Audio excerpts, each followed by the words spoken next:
Okay, so now I can either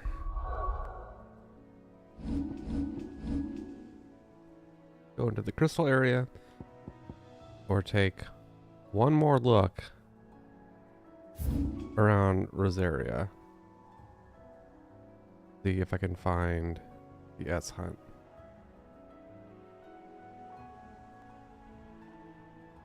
I've checked this area. This area is blocked off still, so I don't know if it's down there and I can't actually get to it. I ran through this area. Check this area at one point. Maybe I'll just start here. I'll start here and then just move up the map.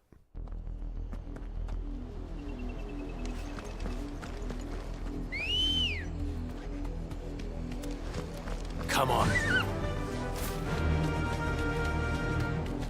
Okay, because this is blocked off. That'll do, girl.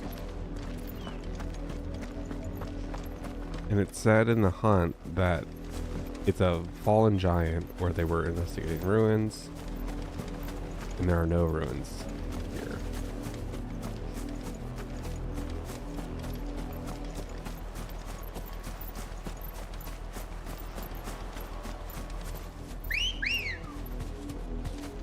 Let's go. Run like the wind.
No need to ride from here. They killed everyone. Took everything.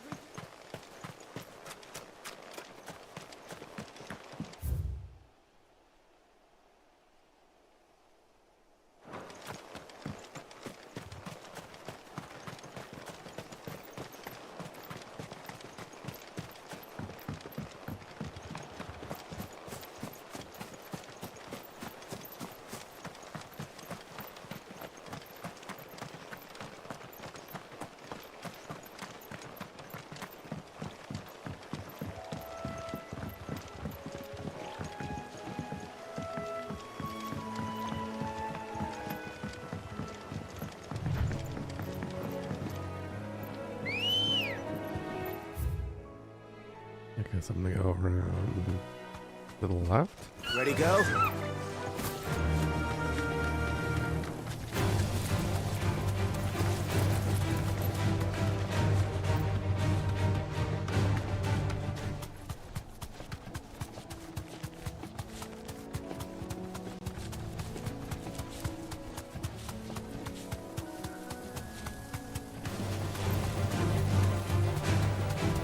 Sort of stuff over here.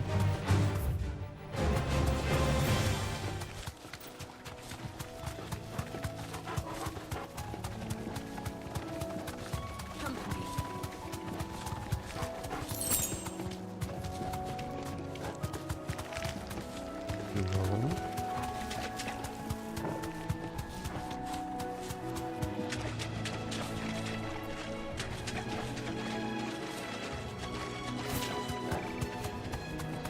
And this just leads up to just the church, right?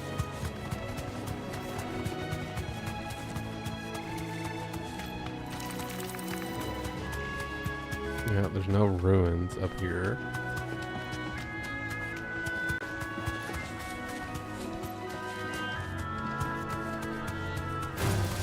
Time to fight.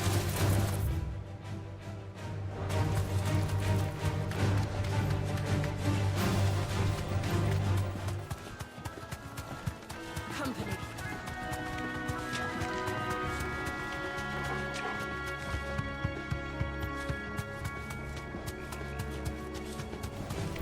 This won't be easy.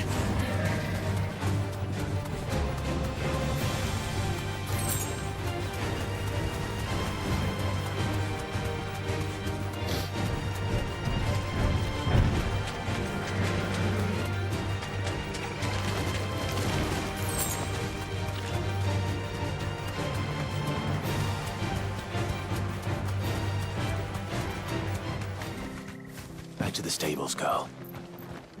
All right, Sid.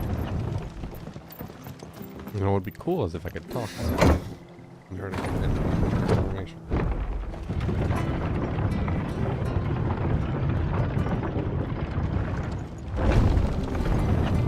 It'll take ages to tidy all this stuff up. Those of us who are still here. Perhaps I'd live longer if I Other, bade don't this we? town farewell. Thank you for sticking with us. What are you after?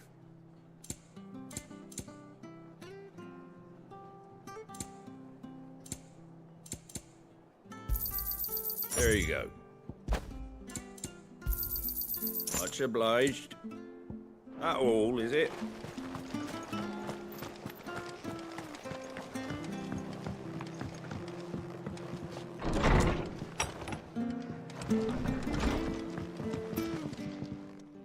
All right, Clive.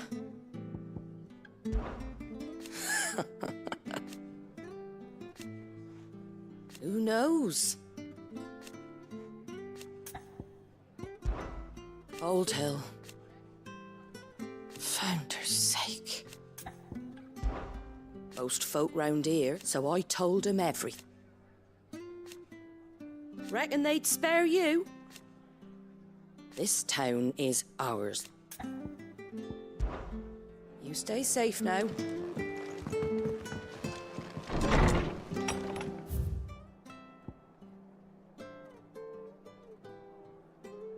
Fallen Gate? I mean, Stay sharp.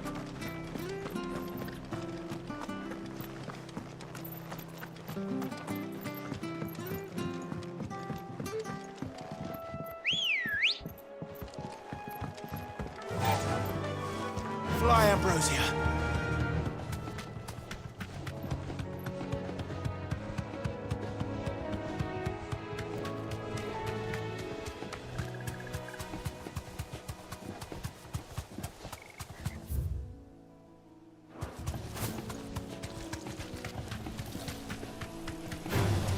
All right. this is just like a little house or hut, right? Nothing here. This- Nice.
mistakes.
Holding back.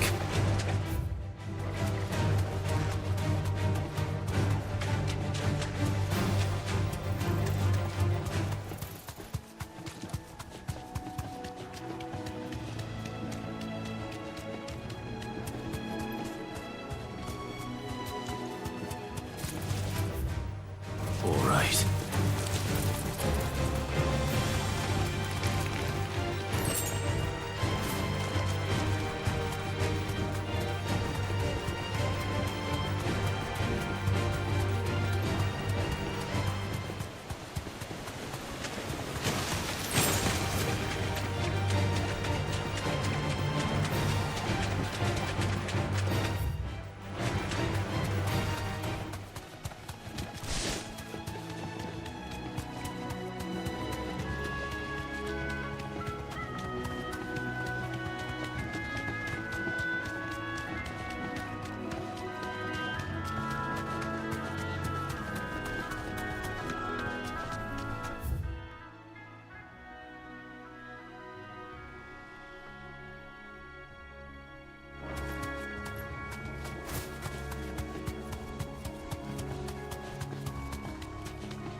Just had a hunt in Cressida. There's no way there's stuff there. And I've explored this whole area as far as I can. Okay.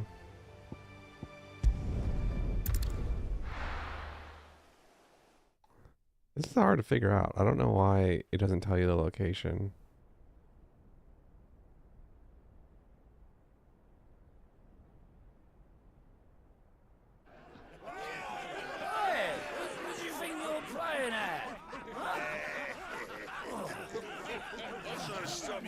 Already saw this. Got to the part where we're on the rooftops. Let's just see if we can get there.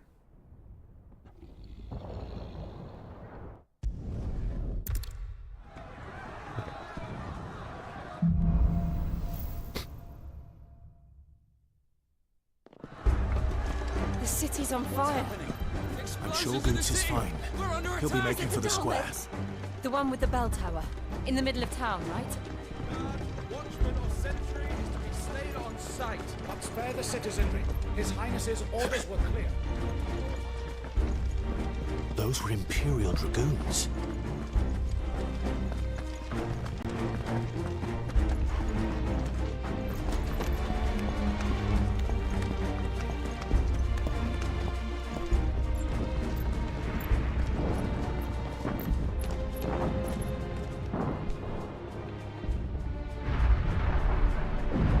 What in the hell is going on? Let's go and see. Right.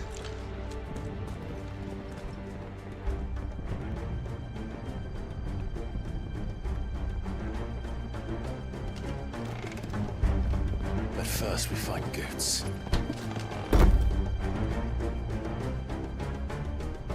I just hope he's all right.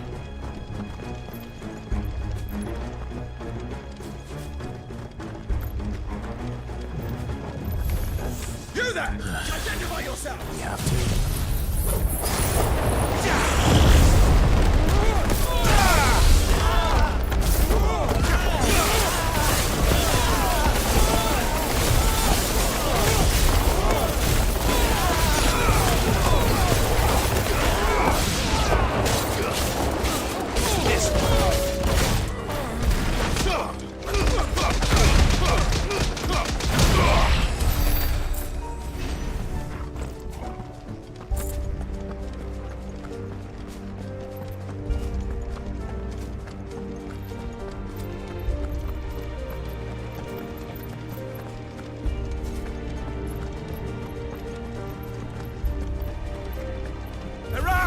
Don't get surrounded. Cut them down!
There's no doubt about it. They're dragoons. What is this then?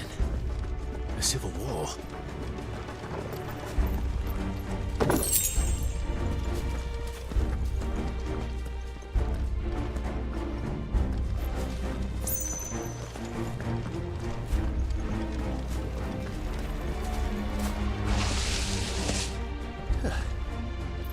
Never thought I'd be glad to fall into a sewer. Someone's brave.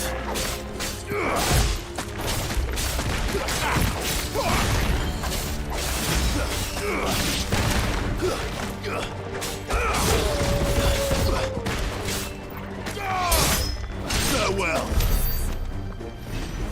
Board secured, Captain. None of the empty forces remain. Hey, gather the men! You close off to the council chambers. Yes, Captain. What of the men and women in the market? The evacuation is complete. Good. Then all that remains is the throne of the penthouse. There it is. The bell tower. Right. Let's go.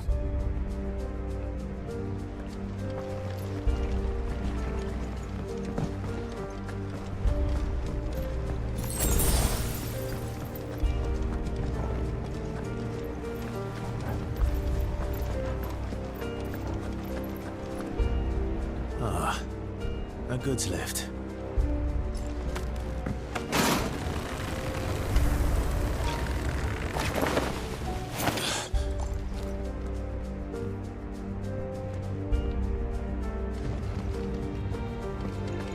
Where in Grigger's name did you come from? Get him!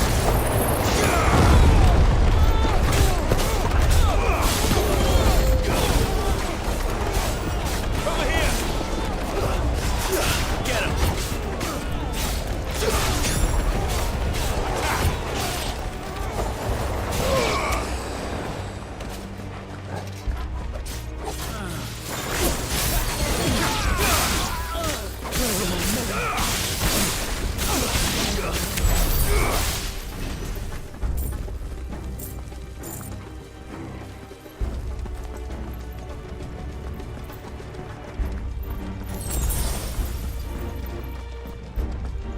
Intruders!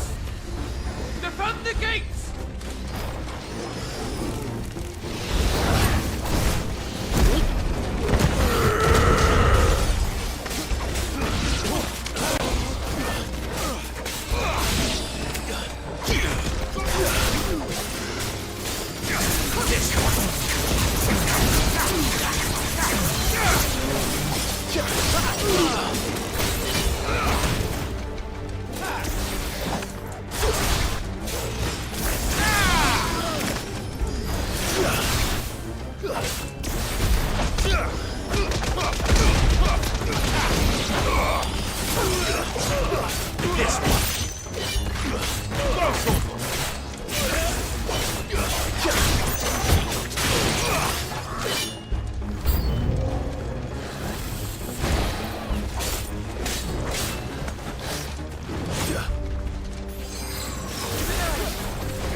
All yours, Torgal!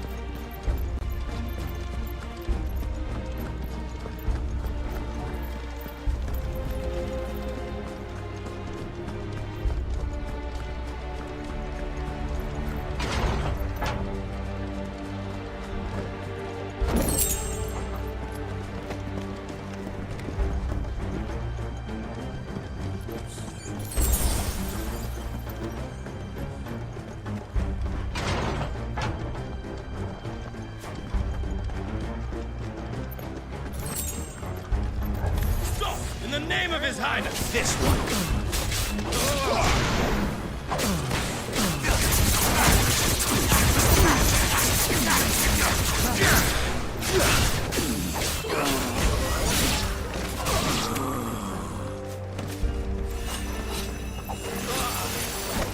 Get him!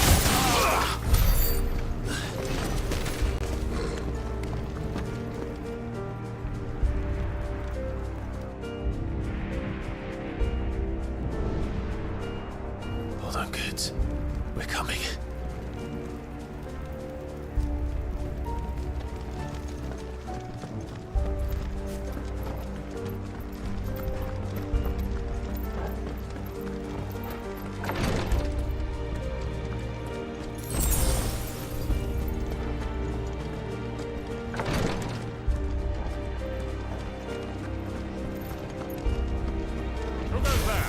In the prince's name, none shall pass.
Enemies on the rampart! Someone kill them!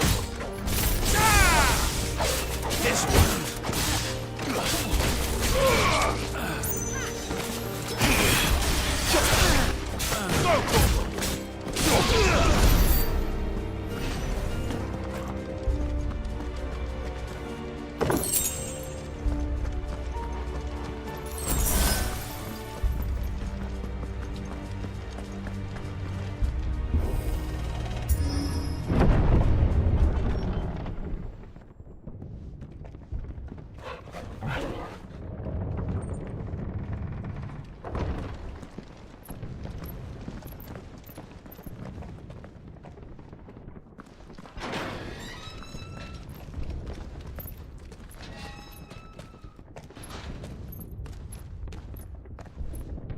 Can you see him anywhere?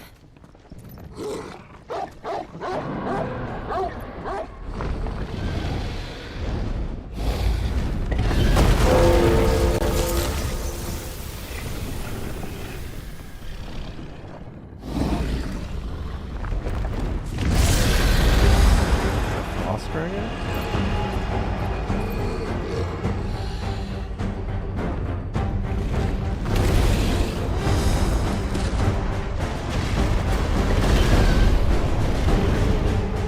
It must be one of the Dragoon's pets.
for us.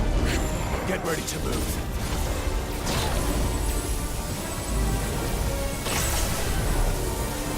Dude, what?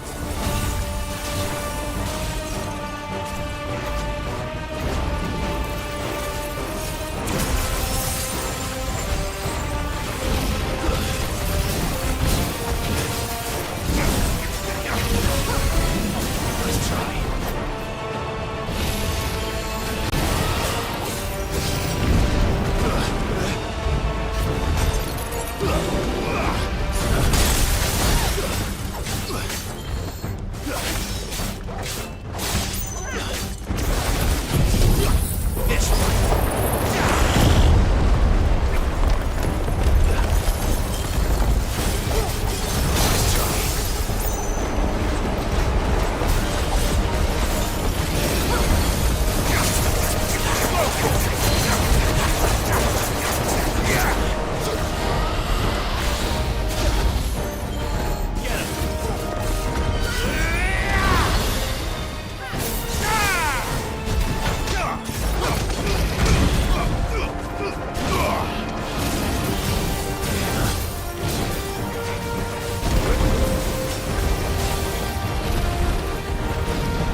Over here, Clive! Are you alright? Goods, there you are. I didn't know there'd be a dragon. All right, let's get out of here. Oh! What now? Is that Mother Crystal's heart? What the hell is it doing up there?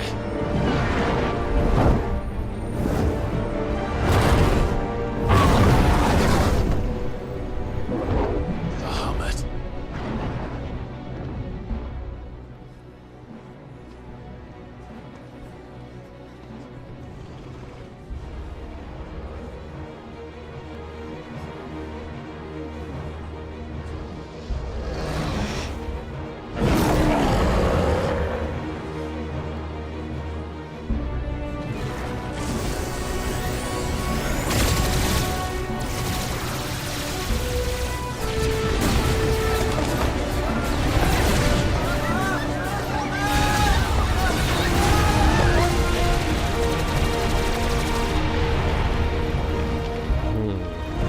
This is questionable on his part.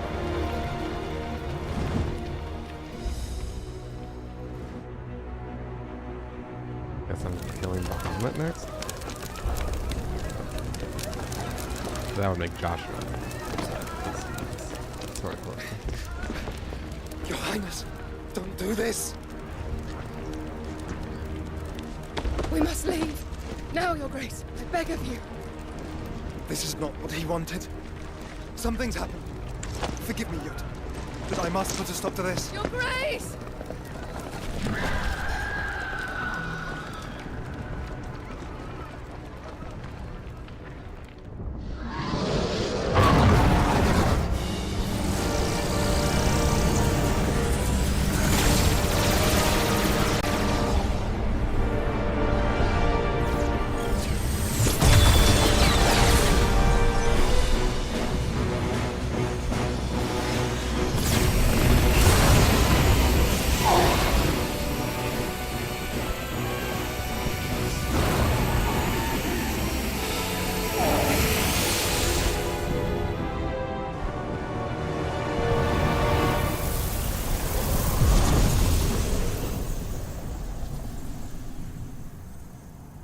What?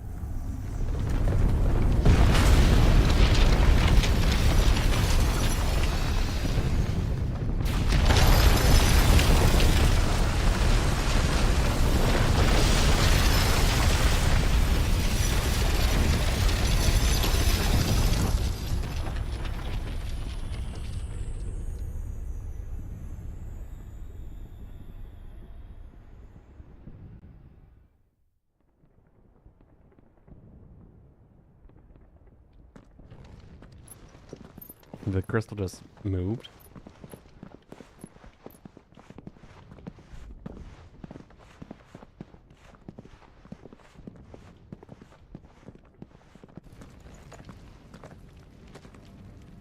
So, what do we do now then? We destroy the heart. Well, you might come back! As soon as the flames die down, the Imperials and the Dalmex will move in. This may be our only chance. And Bahamut has gone for now.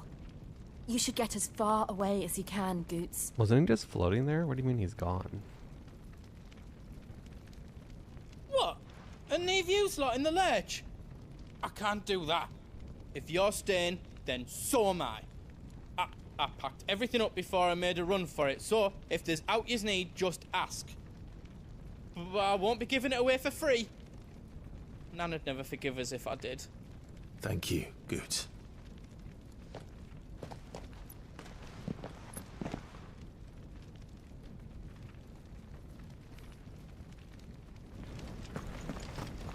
What can I do for yous? Welcome to Goots's Toll.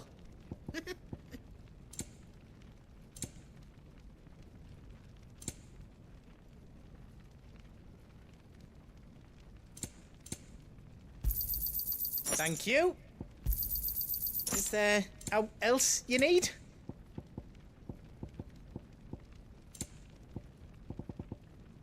all done then. Whatever yous need, leave it to me.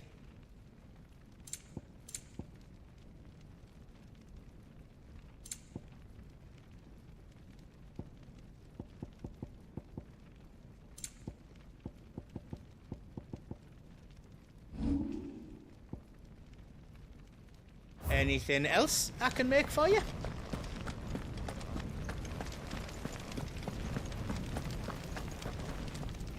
Drake's tail is right there, Clive. It's time to free Storm from the crystal's curse.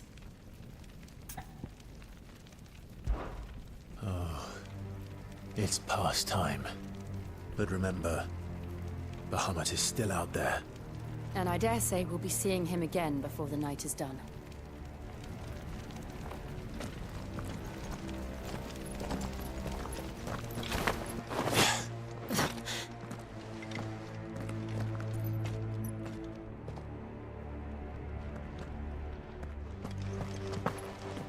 No more roads. We'll have to find our own path. Do you feel that, Clive? Ether.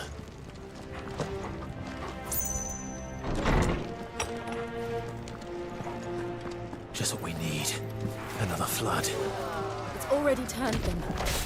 Then there's no reason to hold back.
Clive.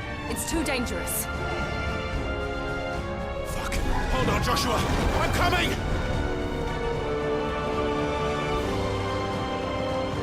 We have to save him. And we will. We just need to keep moving.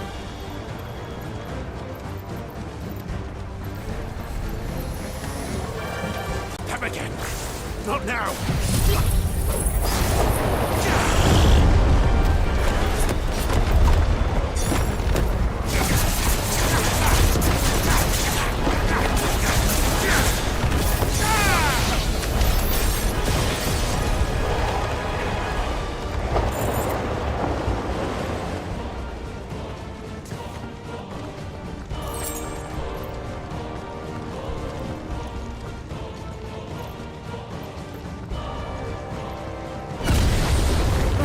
What was that? Bahamut. He'll kill us all.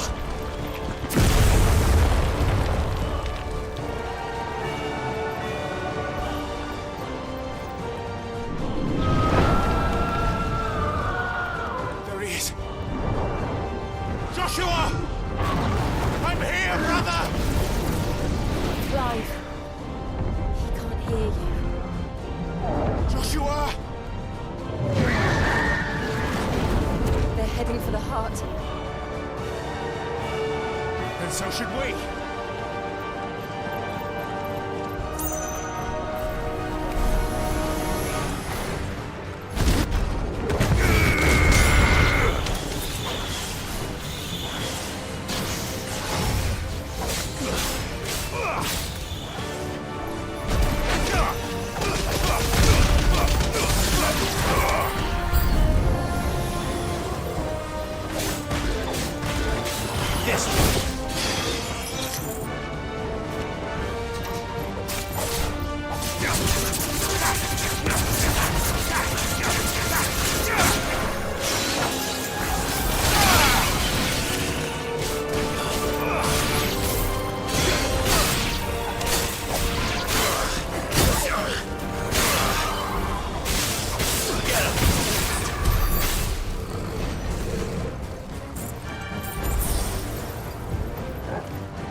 Are those the council chambers? How are they still standing? I don't know.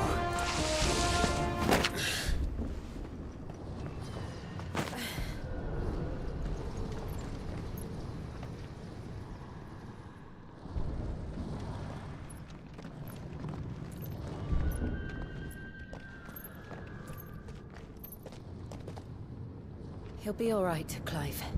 He's a survivor. We're getting close.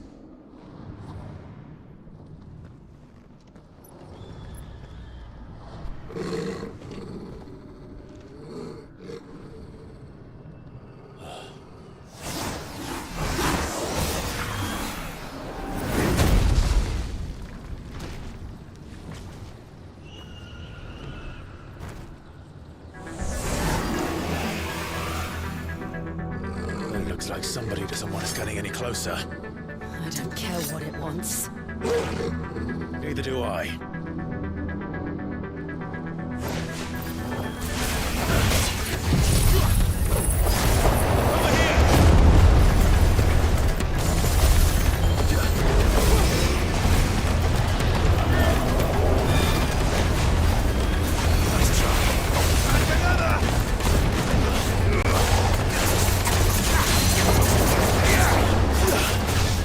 This one.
Fool!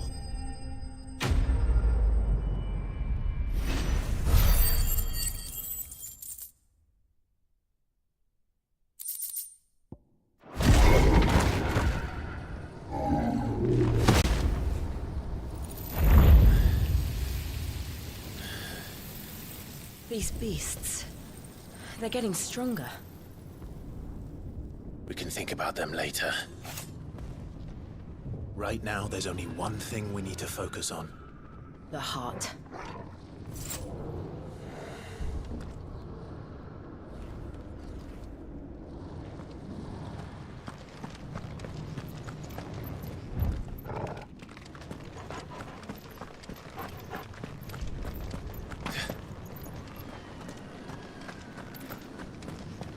We might be able to get up through the building.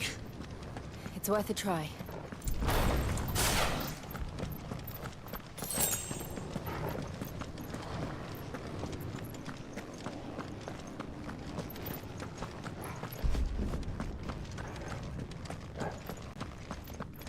Quiet. There's someone up there. Is someone there? Oh, this is awkward. It's you. What happened here? He tried to take him from me. Oh, my boy. My darling boy. Is this the child you made with the Emperor? Why, Mother? Why did you betray us all? You have no right.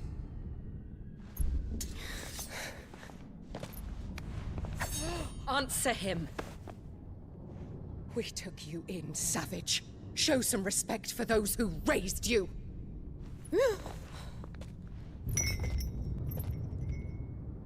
Honorable Elwyn, always thinking of his precious homeland. But what worth is a homeland in a world beset by the Blight? Father did not seek to protect his country. He sought to protect his people. A leader's duty is not to protect his people. It is to protect the source of his sovereignty. The noble blood that runs in his family's veins. So long as this bloodline remains unbroken, what does it matter if a nation falls? One can always found another. Unlike him, I did my duty. I preserved my line. I bore a son of the noblest blood, to whom the whole world might kneel. That is why I gave Rosaria to Sambrek, that I might join my line with the Lesages and birth a savior of this benighted land, blessed by both Bahamut and the Phoenix! You sold your country for a child. Why did he need another? You had Joshua. I had nothing. You were always your father's son, so very strong and bold and daring, and yet you failed to awaken. Would that Joshua had been granted 1/10 of your strength? Oh! How the nobles laughed that Elwyn's firstborn was surely the son of a concubine, and my own, not long for this world. The shame of it! The shame of being slandered by one's inferiors! How could you ever know how that feels? It should have been you! Why didn't the Phoenix choose you? Joshua's every waking moment was spent trying to shoulder the burden that you and the Phoenix and the Duchy foisted on him. That's why I became his shield. To help bear the weight. But what did you do? You betrayed your own blood and surrendered your son to his fate! Joshua, my darling boy. I never meant to hurt him. The soldiers' orders were clear. He was to be spared. Why did you survive when the only one I truly cared for died? What? Have you not looked out of the window? Joshua is here! The Phoenix lives on! He's battling Bahamut as we speak! Dude, what? Did she not know that he was the Phoenix? What is it?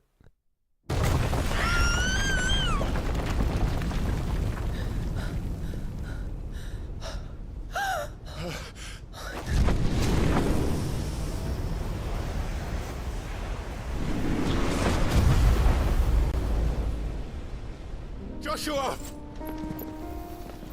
Wake up!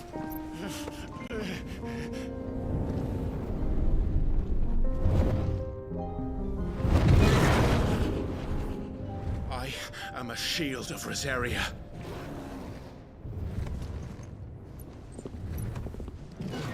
And I will do my duty. What are you...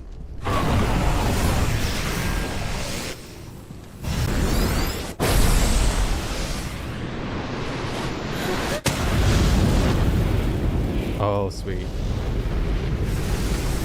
He actually has, like, control of it now.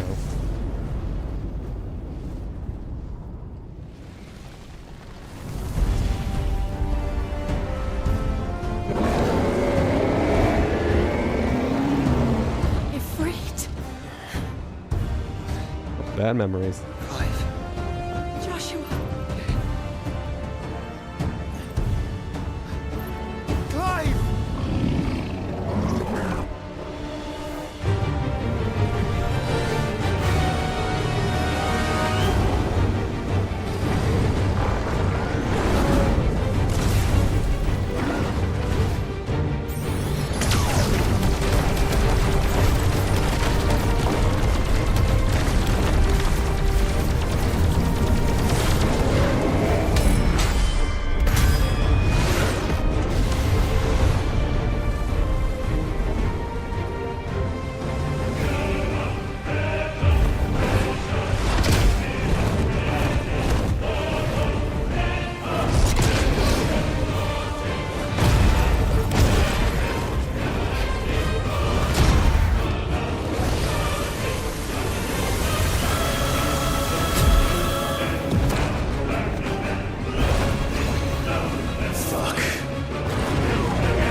Attack team. Joshua!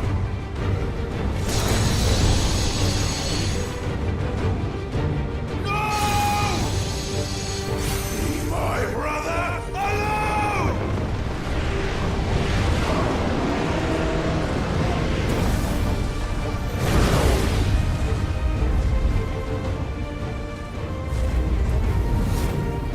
You'll face the consequences.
Things are drawing in more ether than I've ever seen.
Thank the Founder!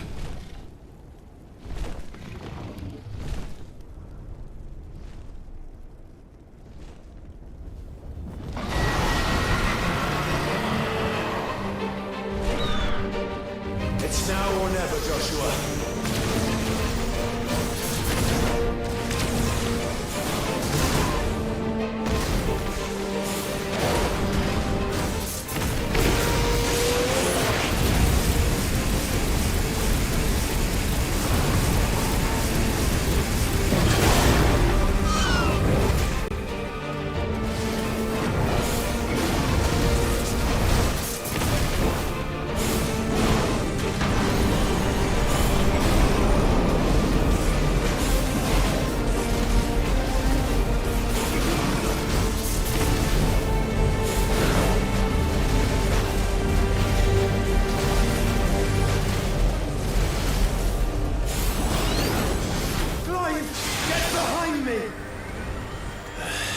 If you're sure.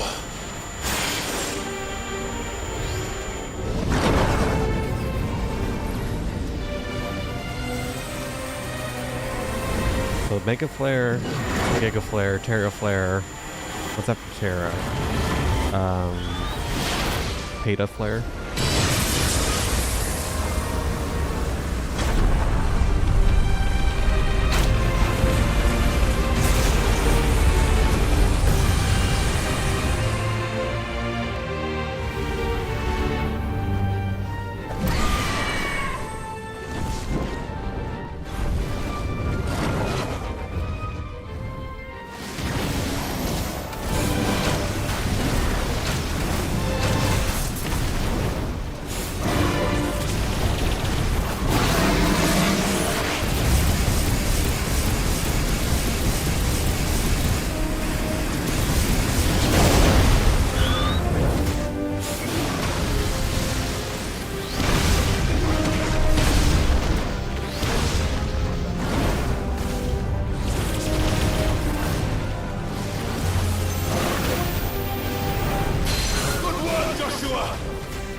So weird. I thought he was gonna be on our side a little.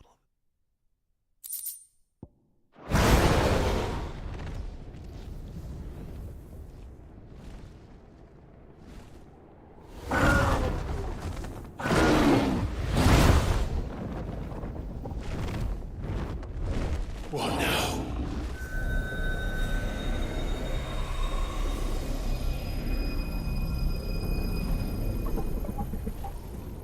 This is drinking the ether. We have to stop him.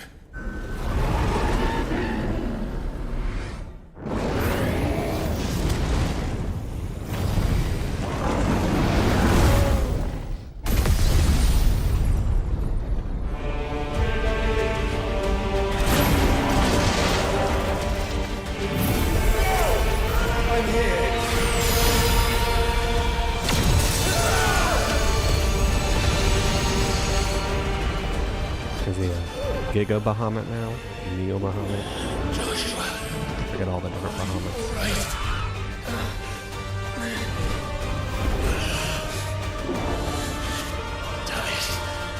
You have to be stronger than this. Come on, Ifrit. Show us your true power.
Are you ready? Ready!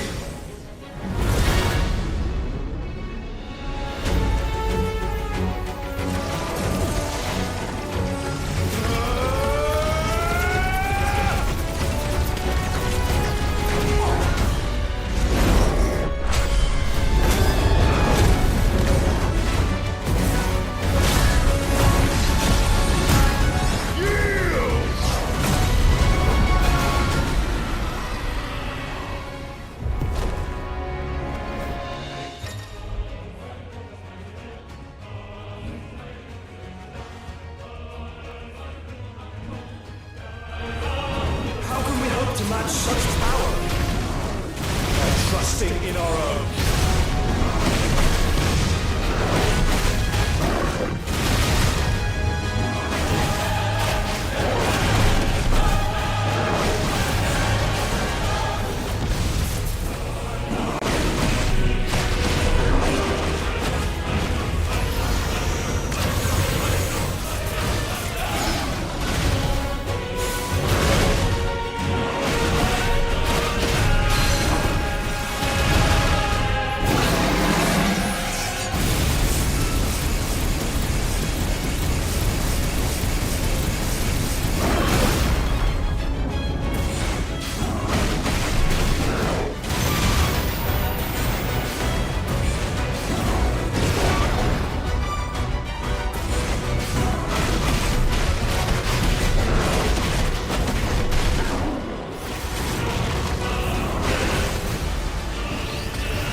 would burn the world.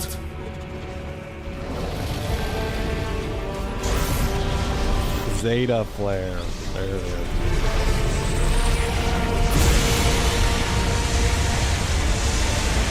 Not today. Come on, Joshua.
Dion!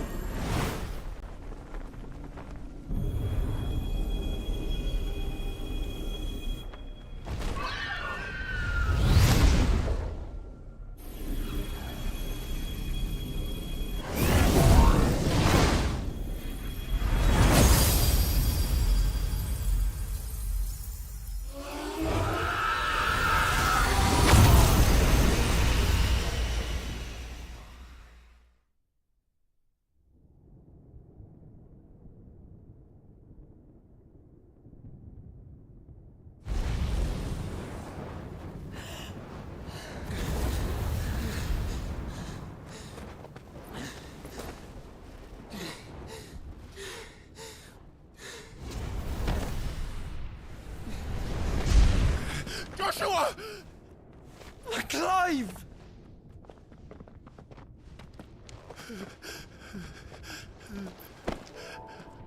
My brother.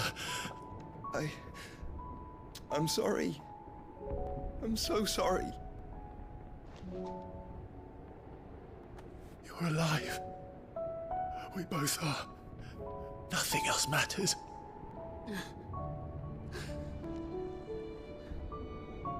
I never dared hope that I would see this day.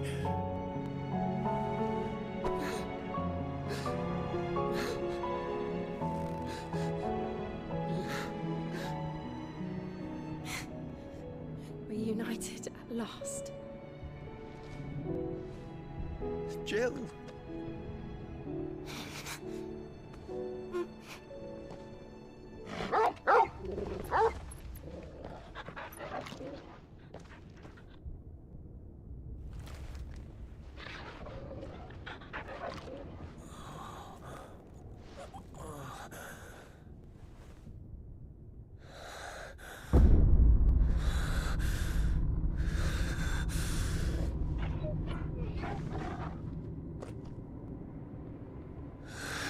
This is for my father!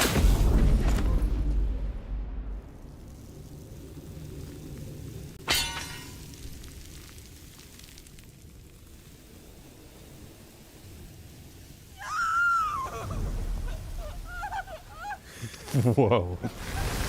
What just happened?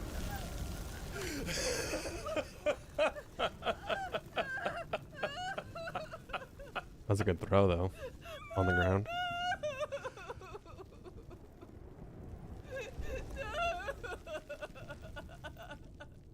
Oh,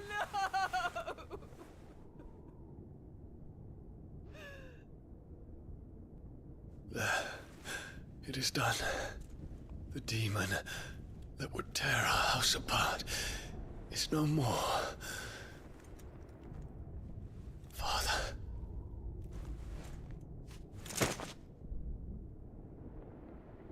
Quick, get his power.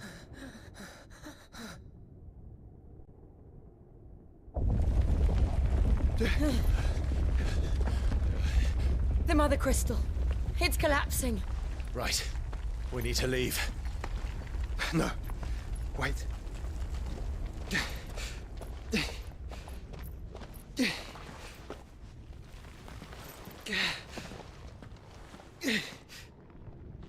I owe him a debt. Fine.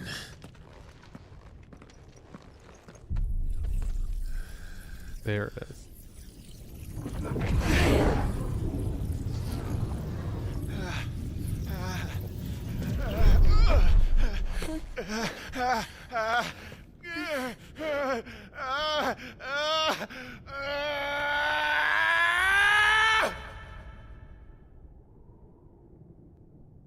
You there. Tell me what section. Don't reinforce the walls. Will be found around the situation. Report, Captain. Can nothing be done to call them off?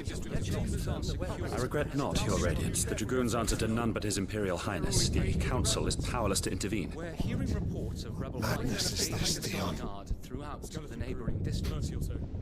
Focus all efforts on extinguishing the fires around the capital. City can wait. What about stocks of weapons and armor? Don't dally, man. Go! Your Radiance. I want you to find out if Down makes a move. By the light. Dion. Have you taken leave of your senses? Call off the Dragoons at once. Fear not. The populace will come to no harm at their hands.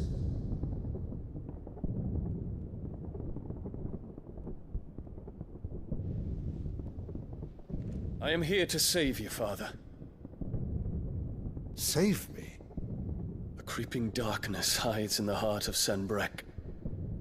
It stems from your wife, the traitorous Annabella.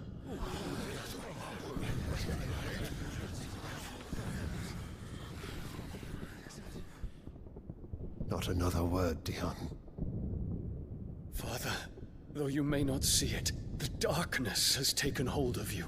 It has made you forget yourself. But I bid you remember, there was a time when you ruled not with cruelty, but with compassion. Why now do you turn your back on your people? Why now do you seek to stoke the fires of war? You too have borne witness to this change, Your Eminences. And you know, as well as I, who is responsible for it. A puppet now sits upon the throne, but cut his strings, and the master loses the power! What? Dion, you bear steel before your Emperor? Guards! Take him!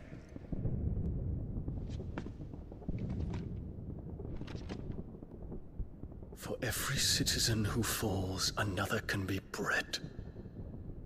For every home that burns, another can be built. Those were your words. But when the last of your citizens has fallen, and all of their homes have been reduced to ash, what will become of your empire, of its rulers, of your god? As the Mother Crystals crumble one by one, and the Blight sweeps in to claim all that we hold dear, our people look to their Emperor for protection. Yet he labors not to secure their futures, but to seize what is left of the twins for himself. Even if it should come at the cost of everything his loyal citizens have labored to build. Dion, you must understand. A small price to pay, is it not? You've been blessed with great power, Dion. Enough to win me the world. So go, claim Valisthea for me, brother.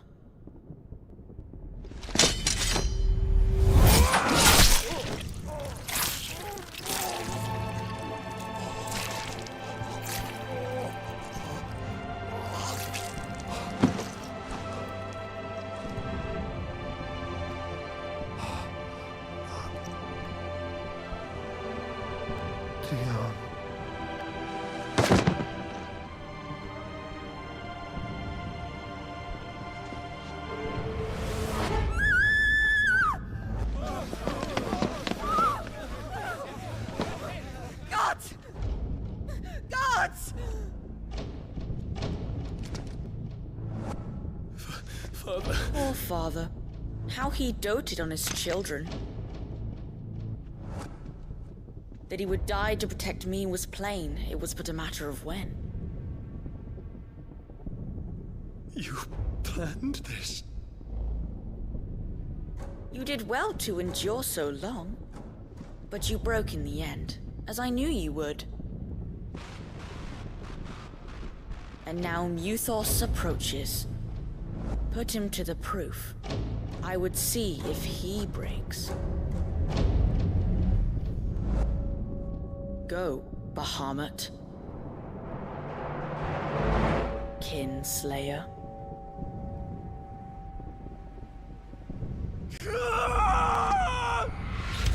Okay, so that explains a lot.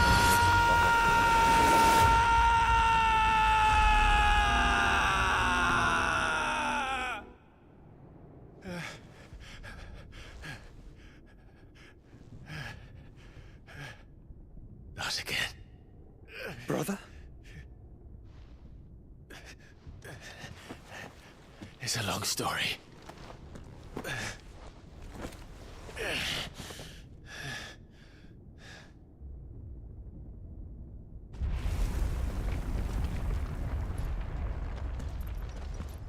You cannot stay here, Mother. Come. Take my hand.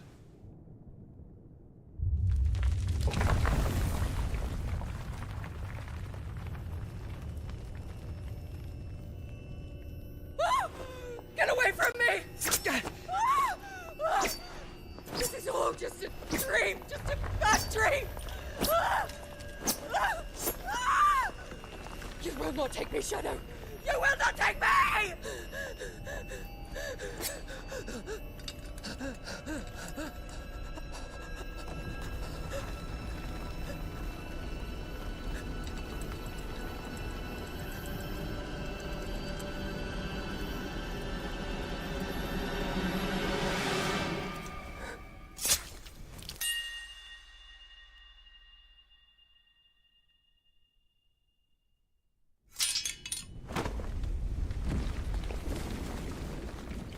Well, that's not very satisfying.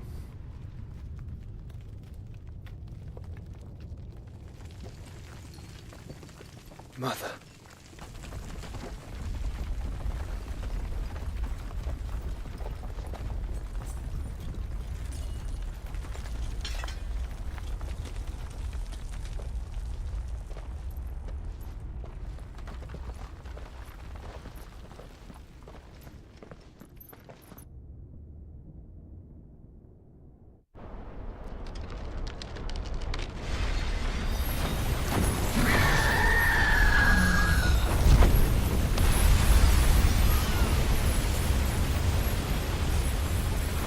If it is consciousness that weaves your wills together, consciousness that blurs the boundary between your own will and that of others, then we shall set you apart once more. The ties that bind you shall be severed, and humanity return to its proper place.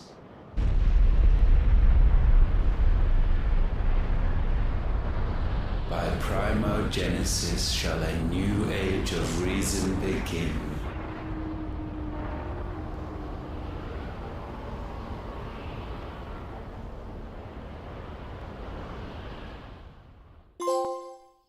Relax, Your Majesty.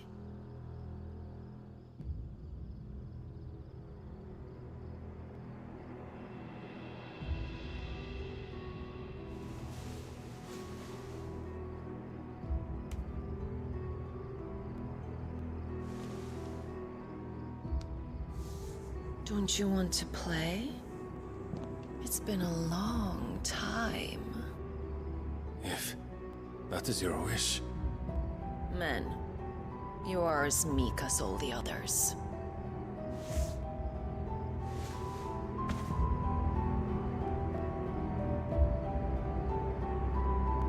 Such feeble creatures.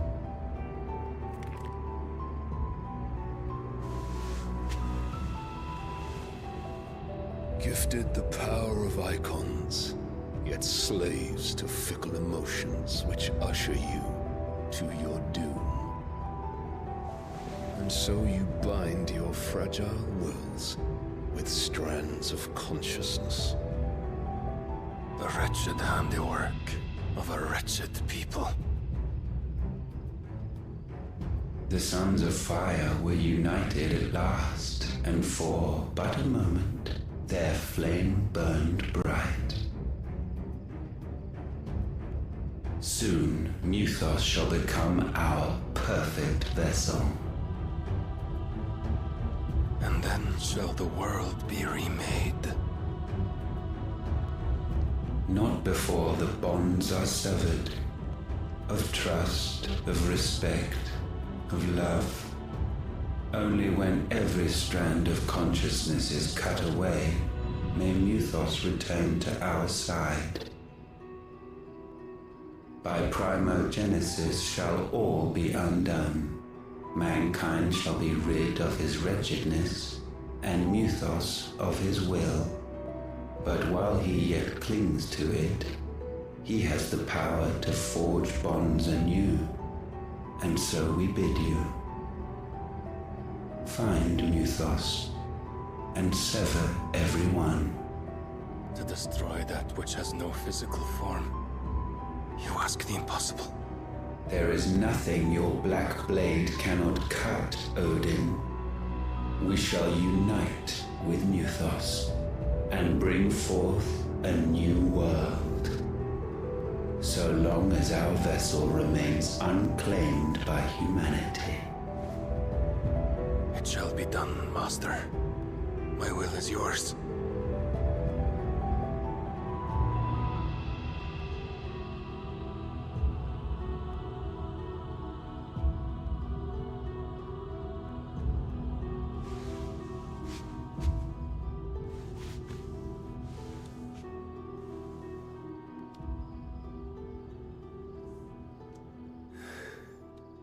Mother.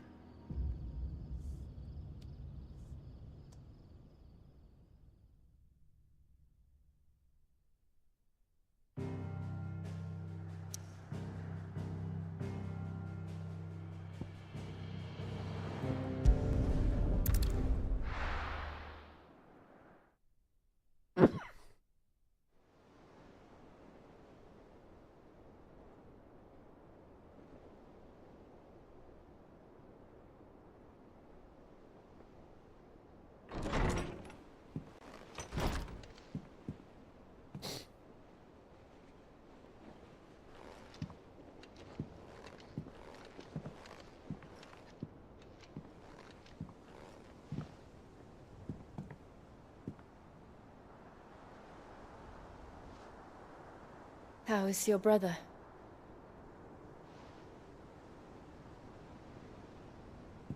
Asleep since I returned from the Dominion.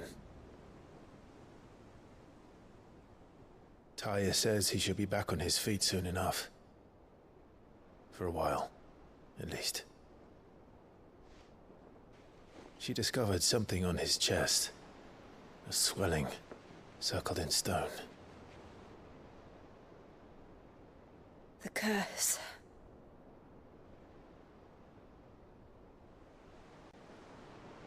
For every mountain we climb, another rises up to greet us, doesn't it?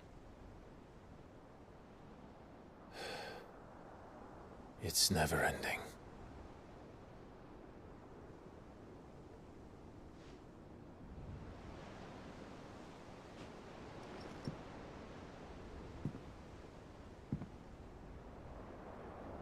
Even the sky seems to have grown tired of it all.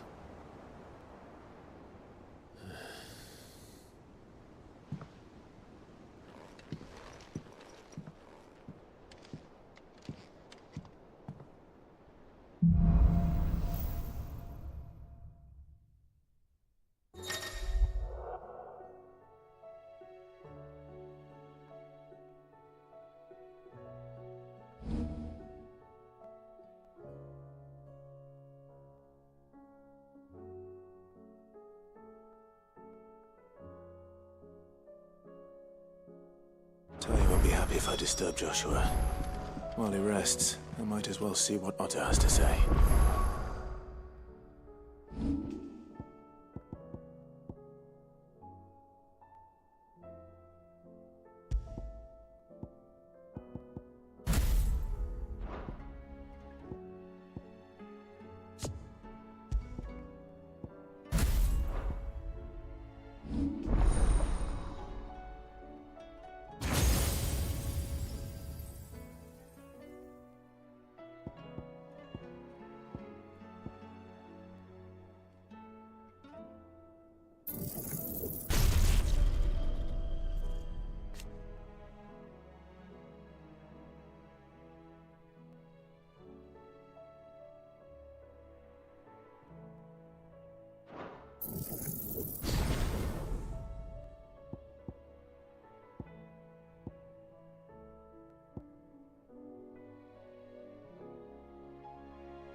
It will take time to come to terms with everything that happened.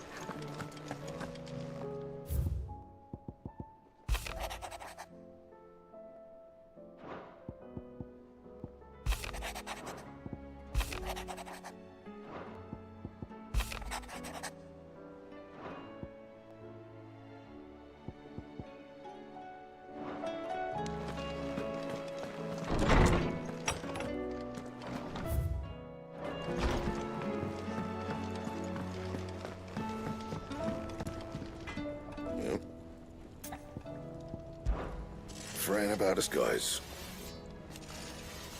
Unless that is... So, will it be?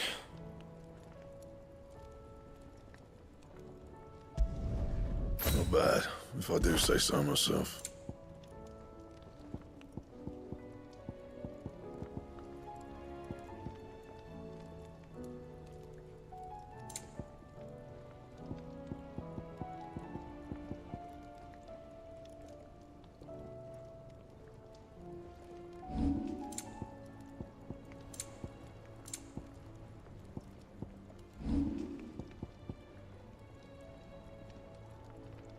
That it?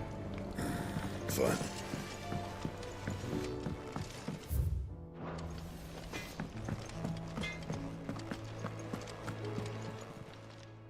Clive. The whole realm's in chaos. But as the old saying goes... Go on, then.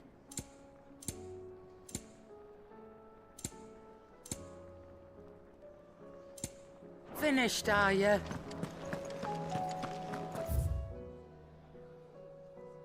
Aims the hideaways.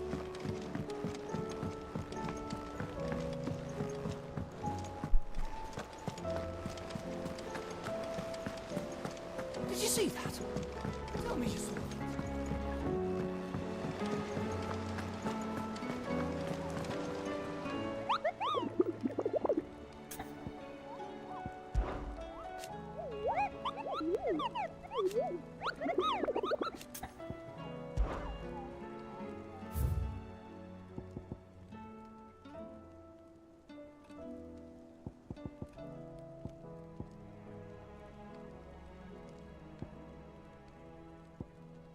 The Mare de Malkia, Quiet Sands, Rosaria.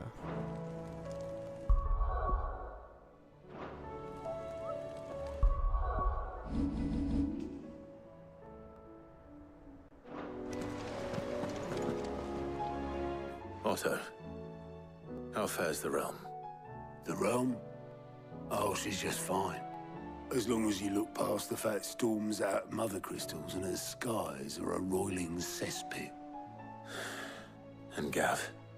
He's with your uncle in the Free Cities, helping Mid with her project. Sent an owl their way the moment the winds turned foul. Still waiting on a reply, though. Do you have any good news? Well, that depends on your definition of good. All right, fine. What do you suggest we do? Oh, no, I'm just the messenger. I leave the scheming to those more suited to the task. Could be that Lady Vivian and Old Tomes have their own thoughts on the current state of things. Could be that they don't. It certainly can't hurt to ask. I suppose not.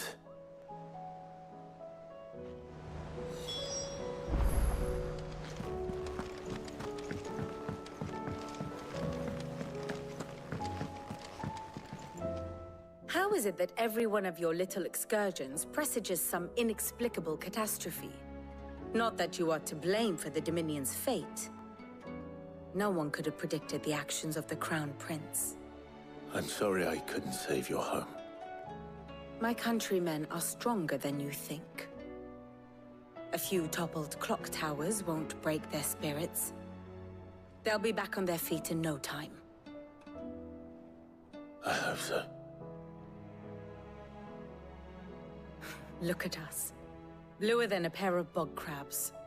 Tempting though it may be, sulking will not help us find a solution to this mess. You believe there's one to be found? I don't know. But I am certain we're more likely to find it if we first examine the facts.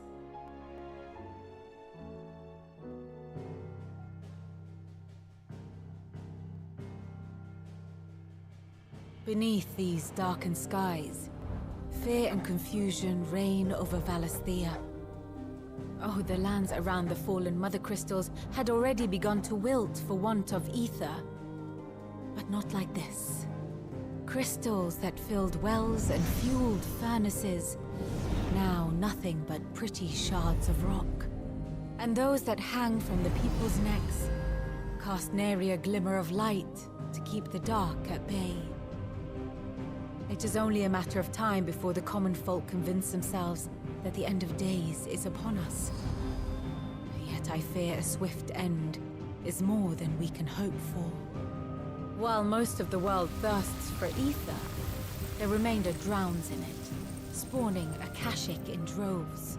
And amidst the hordes of mindless beasts, with magics as like to fail as function, even the strongest nation would falter. Rosaria and the Iron Kingdom teeter on the brink of collapse, while the tragedy in Twinside has all but paralyzed the Holy Empire. Dalmekia fares little better. Rumor has it the ministers fled the capital after the fall of Drake's Fang, leaving their beloved republic to crumble. Waloed, meanwhile, moves in earnest. The Einherjar has been sighted off Storm. The world, in short, is in chaos. It would seem our civilization was nothing but a castle of sand, to be washed away at the whim of the waves.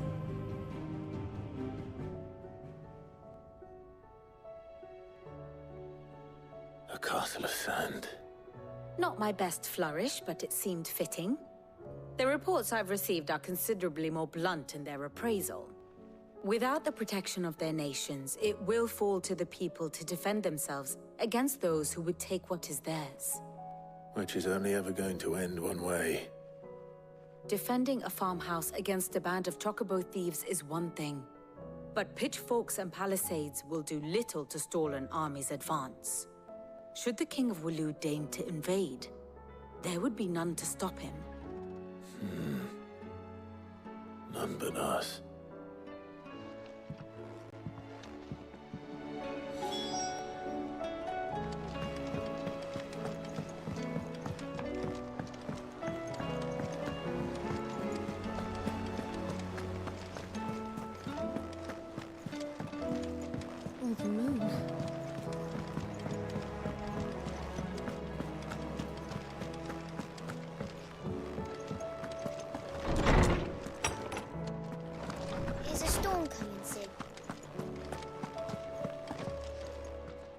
me guess.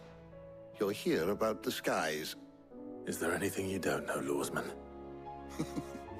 It doesn't take a court astrologer to augur the obvious. As for what has disturbed the heavens, that, I believe, is a question the Fallen might be better placed to answer than I. And on the 6th day, did the gods tear the sun from the firmament, visiting darkness upon their prideful sons and daughters. But I dare say you remember your childhood lessons on the sins of Zemeckis only too well. You think they're connected? That Ultima was one of the gods responsible? Well, he has certainly exhibited powers that we mortals would associate with the divine. There is nothing divine about him. But he wouldn't be the first god of whom that could be said, now would he? Yet for all the fairy tales that tell of the sins, there is almost nothing in the way of actual historical accounts. Had I the Journal of Moss the Chronicler, I may have been able to tell you more, but alas, I fear all remaining copies have been lost to time. You will forgive me, I hope? Certainly not. Because there is nothing to forgive. Even without this journal, you provided us ample wisdom. And we will always be grateful for it. Perhaps Otto will be more inclined to share his thoughts when he hears what the others had to say. Good morrow to you, my friend. With the darkening skies. But be that as it may, I have a few new notes that might interest you.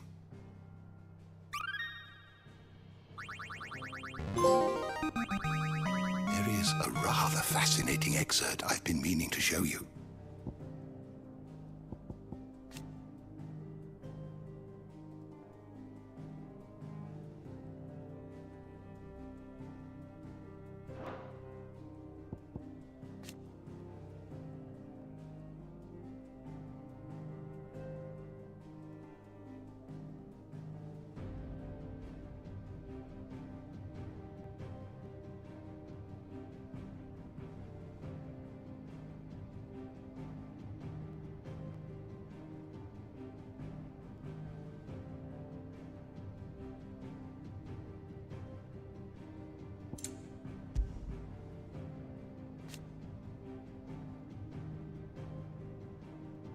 Yeah, I could have sworn at one point they said there were 6.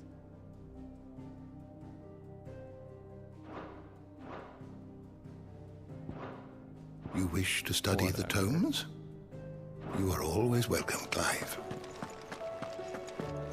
Is a storm coming, Sid?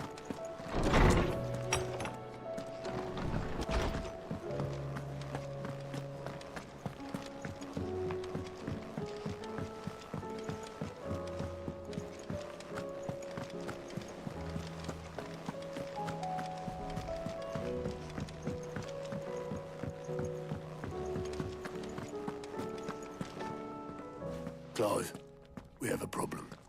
Only one. That would be a first. It would. Actually, there are 3. We had as many owls arrive while you were at the shelves. Martha's got a cashier at her gates, and talk of monsters roaming the hills outside of Northreach has put the wind up Isabel and her lot. And don't forget Dalimil. Lubor says the village was raided by bandits.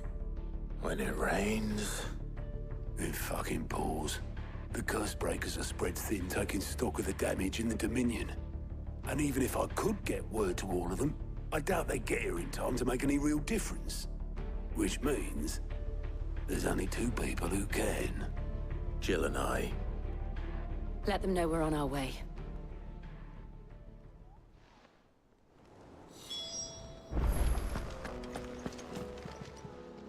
Fancy a look at the list, do you? I don't mean to be gloomy. They need all the help they can get. Quick look.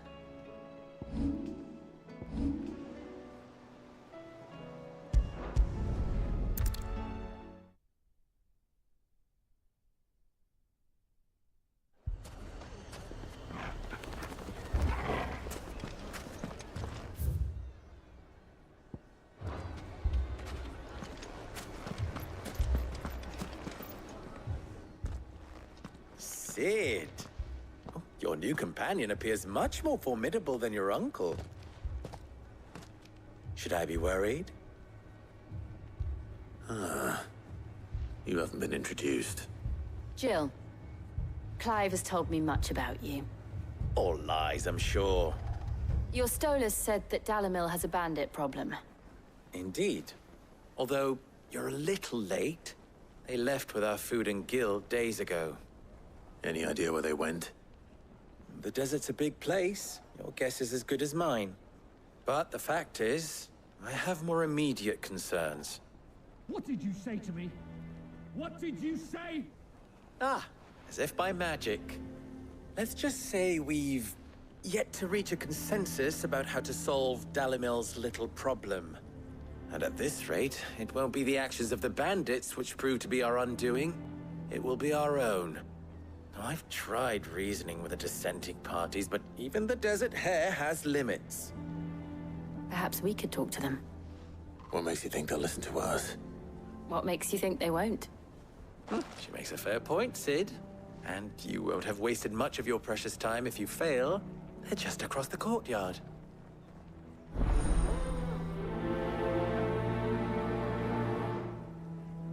Suppose we just follow the shouting.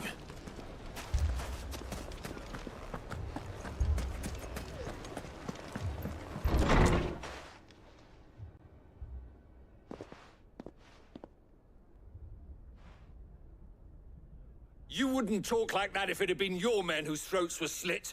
Blood for blood, it's the only way. We hire mercenaries and have them mount the bandits' heads on our walls as a lesson to the rest. And what happens when those mercenaries are slaughtered like your men? Are you going to hire more?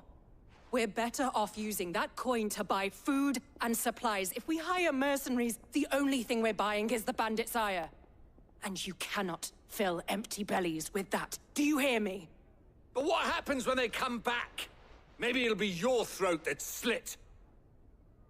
That's enough. Both of you. Any more of this and I'll throw you out myself.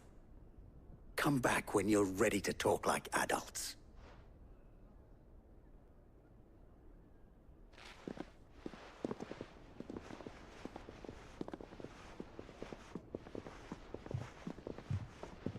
Victor. What's he doing here?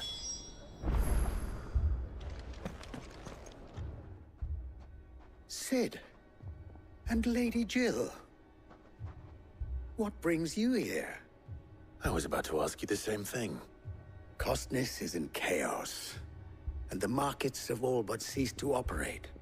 The Briar's Kiss here in Dalamil is the only place I can reliably obtain supplies. I was here to do just that when Master Lubor told me of his troubles. He thought I might be able to talk some sense into these fools. But if you're here, I suppose his patience must be waning. Who are those people? Those were the thorns in Lubor's side. And the reason this place might be headed the same way as Costness. It's these accursed skies. The darkness is enough to drive a man to madness. Or an entire city, for that matter. We're still working on the skies. But in the meantime, perhaps we can find a solution to Dalamil's problems. I hope so. For all our sakes.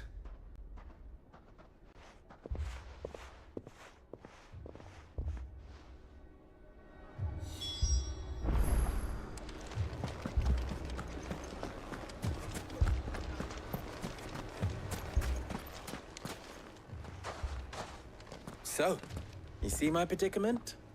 What I saw was a room full of people who were angry and afraid. And with good reason by the sound of it. But if left to smolder, that anger and fear could set the entire town alight. My thoughts exactly. What to do? Both sides wish to protect their homes and livelihoods, if only they could agree on how. But as long as they are divided, we are vulnerable. And if there's one thing bandits like, it's an easy target. What would Sid the Outlaw suggest? Well, if it were my namesake, he'd let them choose for themselves and be on hand to pick up the pieces when it all went wrong. That sounds like a recipe for disaster. A recipe for disaster is precisely what it is. But perhaps that realization would be enough to make them question the ingredients. While it's plain neither Conrad nor Natalie will countenance the other's proposal, it may still be possible to make them doubt their own before presenting them with a third option. And that would be? To pool our resources and save the city ourselves. Why fight each other? When all that fear and anger can be directed at the bandits. It appears we have a plan of action. Victor, pay Conrad a visit. See if you can't convince him of his folly. I'll speak with Natalie. As you wish. Your faces are not well known in this town. That may prove useful. Don't worry, Victor and I will do most of the talking. You need only play along. Play along? What he means to say is yes.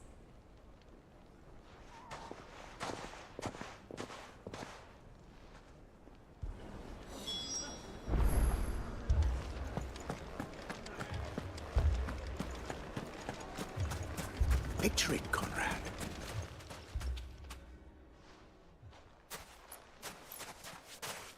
Ah, here she is. The Lady of the Spear herself. Conrad, may I introduce you to Jane, commander of the Red Wings, the oldest mercenary guild in the Free Cities. A pleasure, my lady. The pleasure is all mine.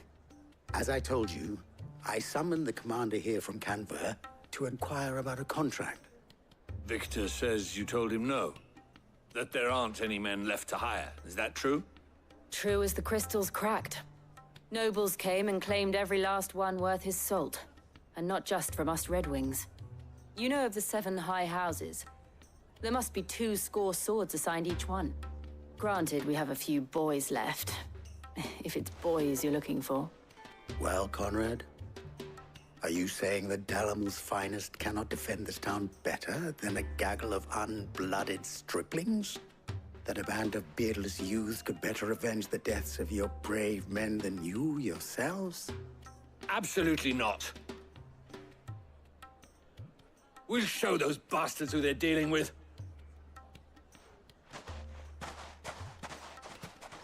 I can't believe that actually worked. Conrad's not what you call the brightest candle in the crypt. And there's a reason why I had you do the talking and not Sid. Well played, my lady.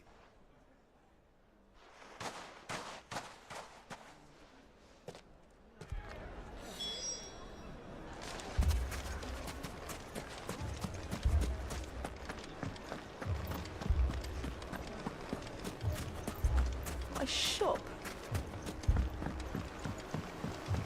If I had my pickaxe, I would... I mean, it may still be possible to buy something. Ah, here he is now. Natalie, allow me to introduce Lord Underhill of Randalar's prestigious League of Merchants. Lord Underhill. At your service. Underhill. I was just telling the good lady of our conversation, my lord, and how you were lamenting the state of the capital's stores. Lubor says that not only are the granaries almost empty, but that war and the Blight mean this season's harvest won't be enough to fill them for winter. Indeed, certainly that is the case. The nobles in the capital are buying up the city's stocks of barley and wine, driving the prices higher than most commoners can afford. It is only a matter of time before the peasants revolt. It is worse than I thought. If what Lord Underhill says is true, I fear we have little hope of supplementing our stores, meager though they regrettably are.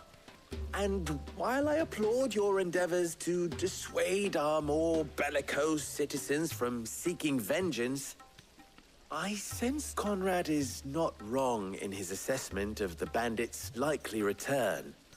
Which means that now, more than ever, we will need to secure what little we still have. Food, weapons, herbs, everything. If our humble town is to endure not only this hardship, but those that are certain to follow, we must stand united. All right. If it will help to protect my home, I'll do it. But you needn't have gone through this charade.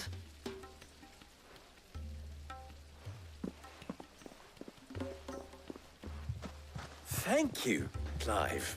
Your performance was nothing if not workmanlike. She saw right through it. I didn't say it was good, merely that it produced the desired effect. Now, my scouts should be returning shortly.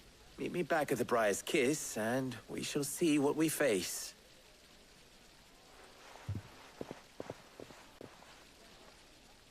I'm not convinced our roles in this ruse were entirely necessary. I don't know. Conrad seemed quite taken with you. Unnecessary. When did you get so big? We need a plan. Mummy, I'm scared. Oh, I'm ruined. Good news, Sid. Both Conrad and Natalie have somewhat gracefully accepted their new roles. With time, they may even learn to. Time no longer appears to be the luxury it was before lunch. I take it your scouts found the bandits. Technically, it would be the bandits who found my scouts. It appears they march for Dalimil as we speak. All of them. You're not serious. They don't just want food, they want the whole damn town.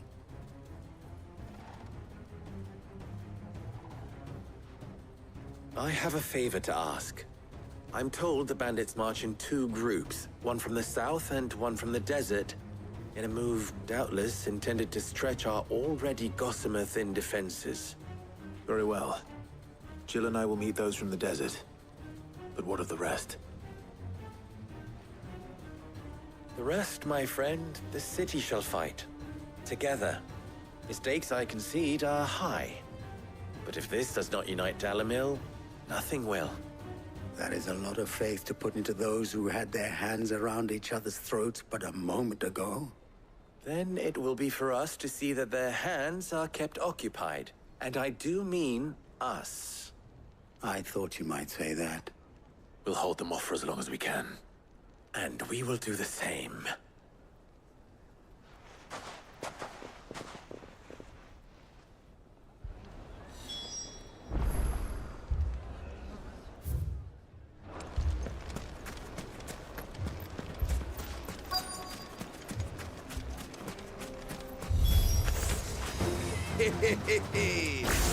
The women folk have come to find us.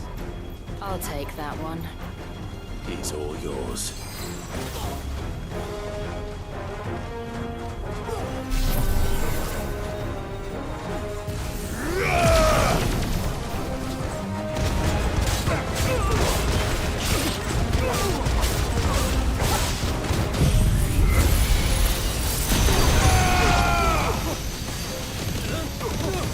It's over. You're finished.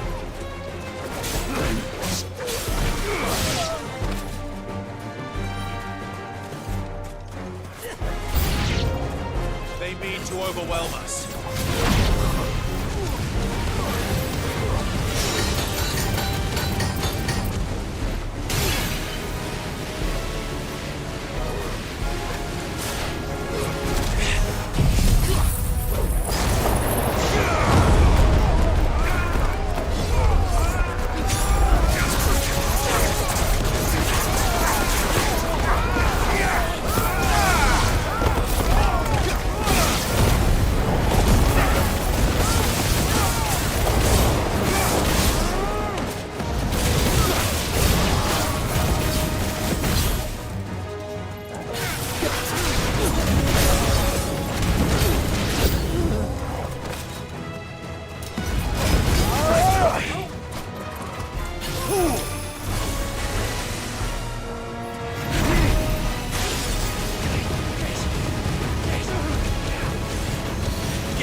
The townspeople.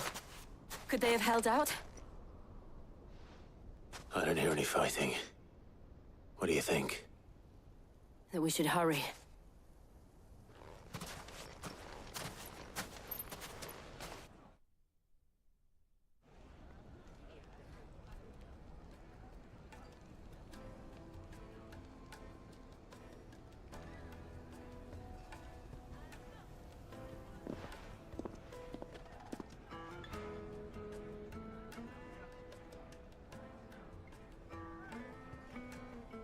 Natalie, I owe you an apology. You did well out there. The inn would have been lost had you not held the line. Without you, there would have been no line to hold. You saved us, Conrad. You saved Dalimil. We all saved Dalimil.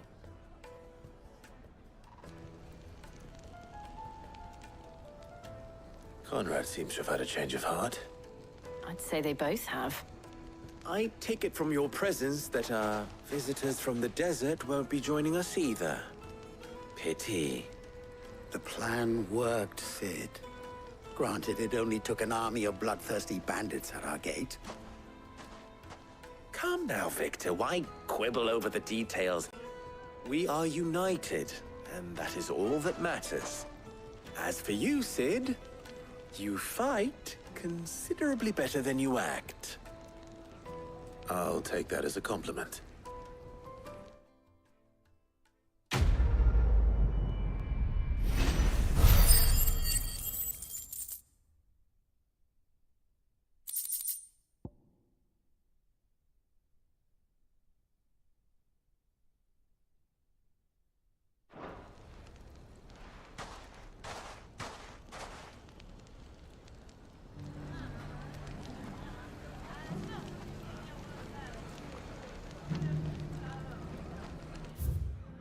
Okay, where's that one? Here, I'm looking.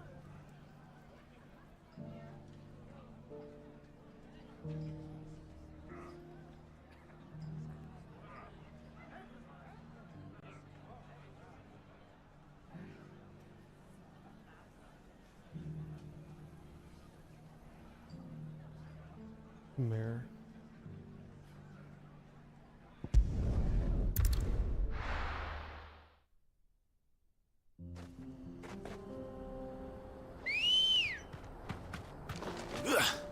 Come on. Yeah!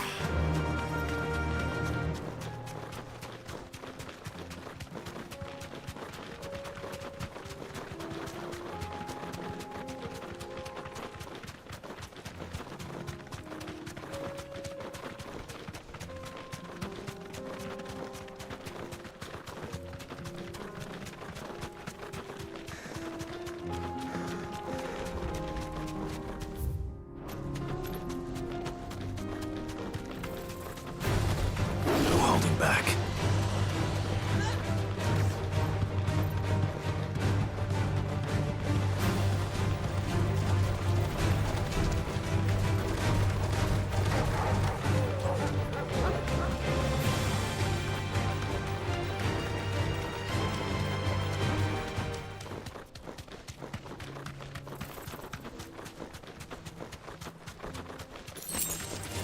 Enough of you, are there?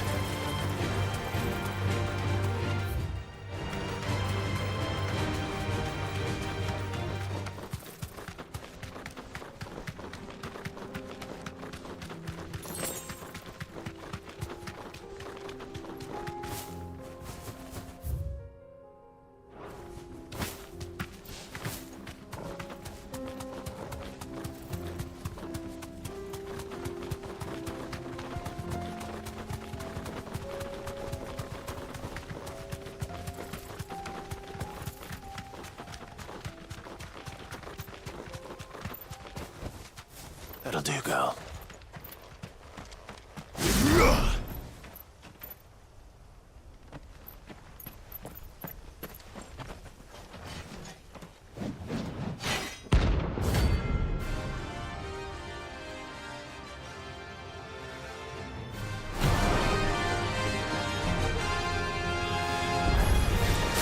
Another god's-forsaken soul, eh?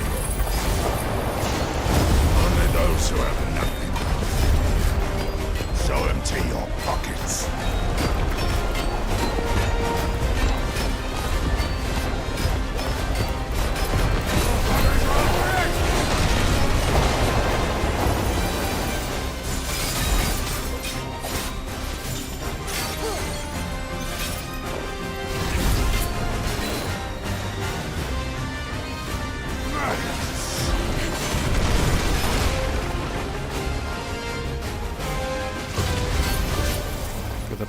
part, right?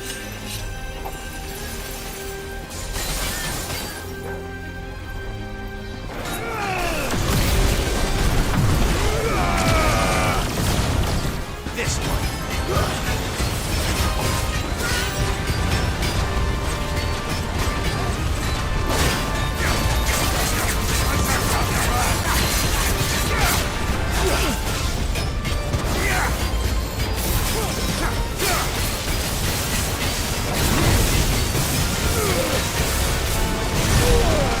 Really?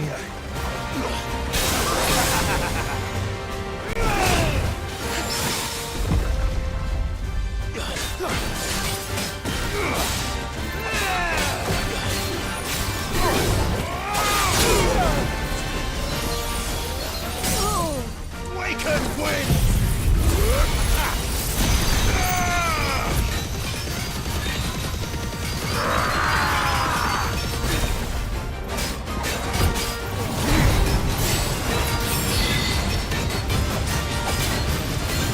This one. I'm her Toko.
Wasn't a very good fight either.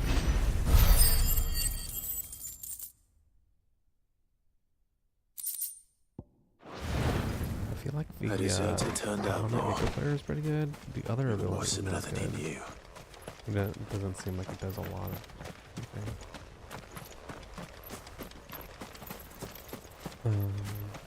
Yeah, maybe I'll need to play around with that out.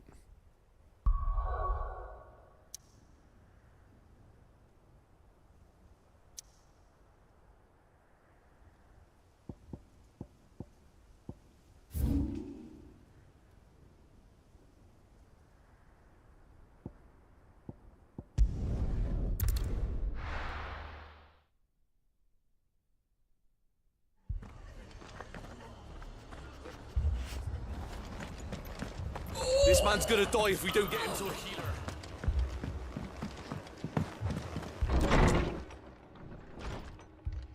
Martha, it's good to see you. And you, Clive. Jill? Otto said you'd been attacked by a Akashic. What exactly happened here? Those skies are what happened. Not long after they fell dark, we had our first visit. There were hundreds of them. Tried to storm the hill. Only a handful made it up here, but that was more than enough. The rest are still down there now. And while we have a few willing fighters holding them back, they're sorely outnumbered. What do you think, Clive? That we join the fight? I thought you'd never offer. Now, where I need you is the Fallen Gate. That's where the fighting is fiercest. Let the men know you come to help. Something tells me they'll be pleased to see you. We're on our way.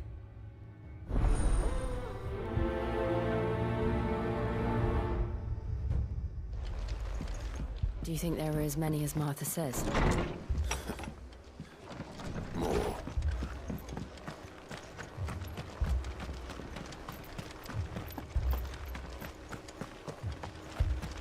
You don't think they've abandoned us, do you?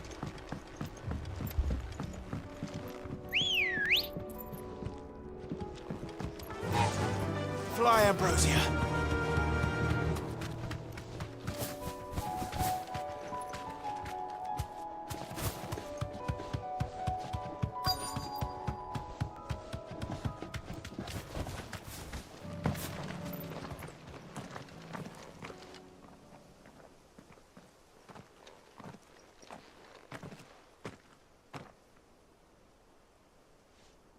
Clive, wounded.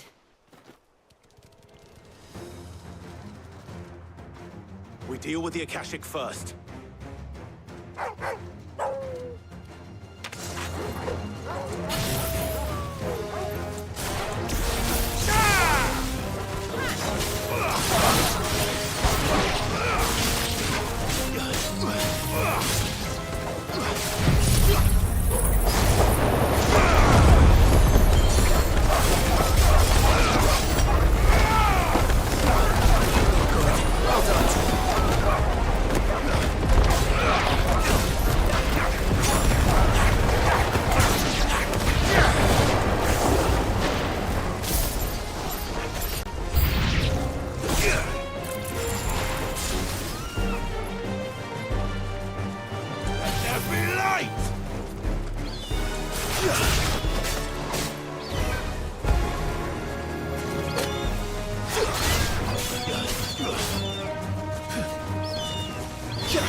These men don't have the look of hired swords.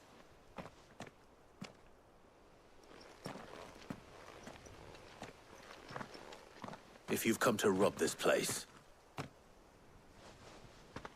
You are mistaken, my Lord Rosfield. We're here by Madame Martha's leave. how do you know my name? Forgive me, my lord. There wasn't time for introductions. We're with the Guardians of the Flame. Wade's men? But how did you come to be here? Where is your commander? Sir Wade left earlier with a scouting party to find out where the Akashic were coming from. Did he? Take your wounded back to the inn. Martha will see you're looked after. We'll join you anon.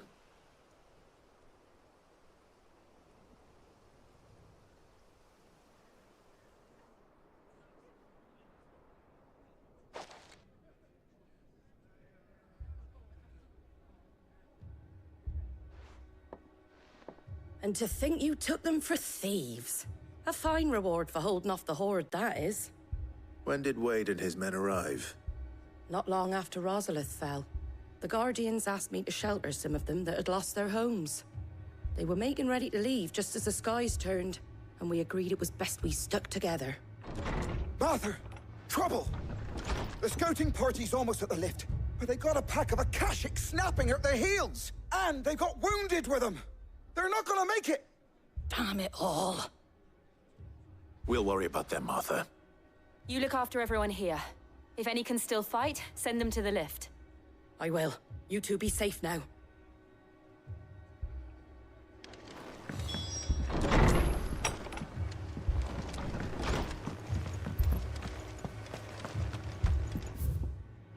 My brothers.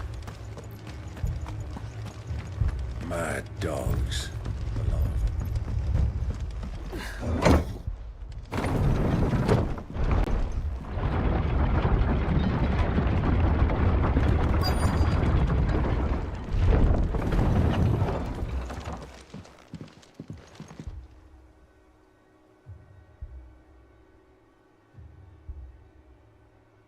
Squire, I need you to get those who can still walk up the lift to Martha's. But what about... I didn't ask, Oscar. Sir. So Wade. Lord Rossfield. If you aren't a sight for sore eyes. Martha seemed to think you might need some help. And by the looks of it... We thought we could sneak by them. But we didn't know there would be so many. How could we have? Behind you!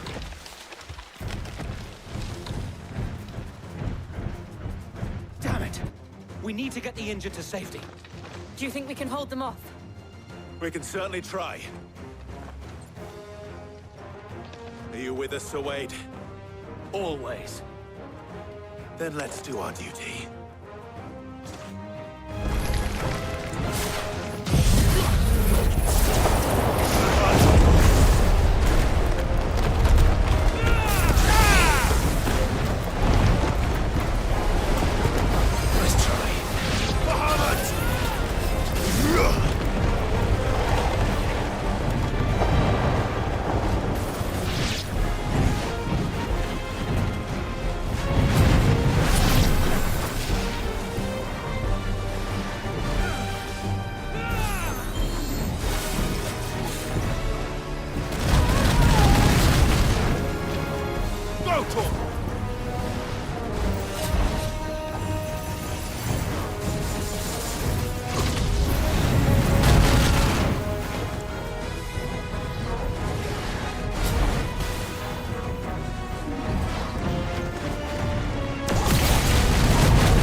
You're finished.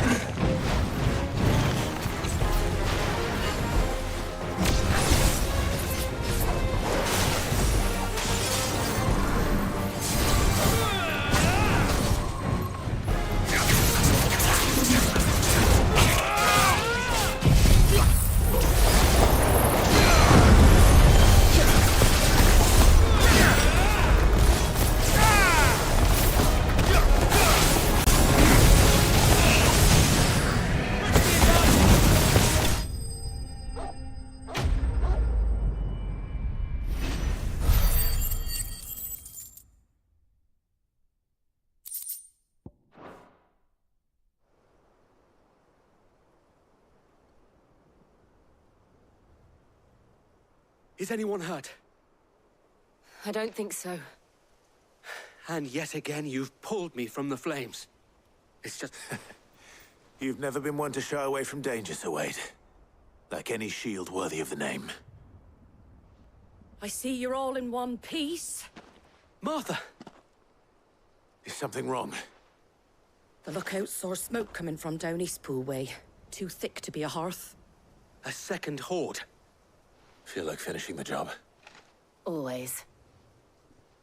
Jill and I will make for Eastpool. You'll need to move the injured without us. Don't you worry about them. The moment my men are safe, I'll follow. Good luck.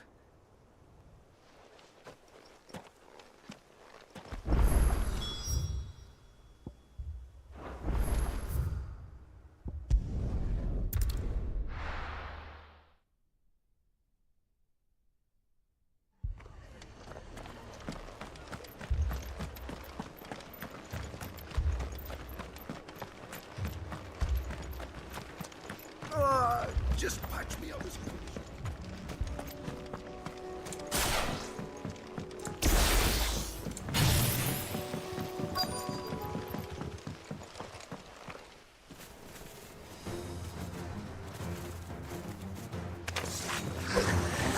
They're headed for the rest. We have to slow them down. Martha and the others won't be ready.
Something's coming. Apologies, my lord. Did I miss anything? Only the first round, Sir Wade. Shall we?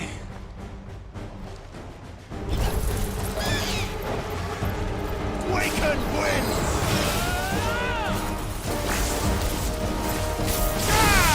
To me, boy!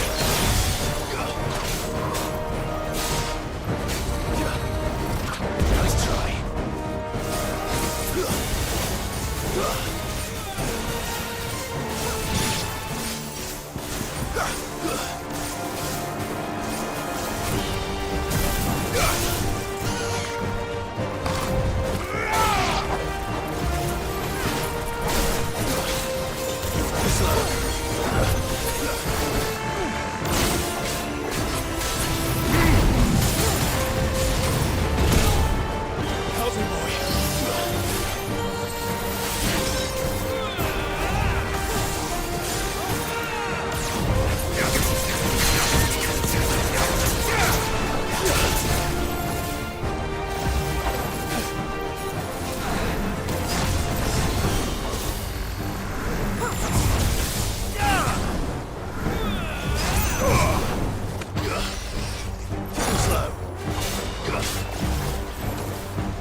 Megaflare's good ability, except when I'm trying to swap through all the icons. And it doesn't look visually super different from Garuda.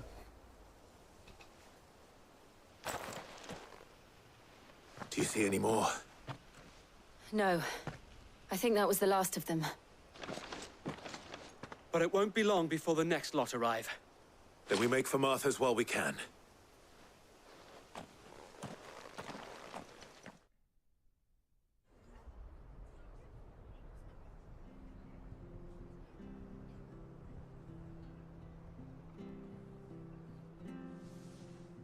What did you find out there? The same as Sir Wade. Scores of Akashic. Well, wherever they came from, they're gone now. Our lookouts say the lowlands are clear. Hopefully we'll have enough time to lick our wounds. How many of your men were injured? A damn sight less than if you hadn't turned up. Thank you. It was a hard-fought victory. But as long as the skies remain dark, I fear the Akashic's numbers are only going to rise. It's not a matter of if the Horde will be back, but when.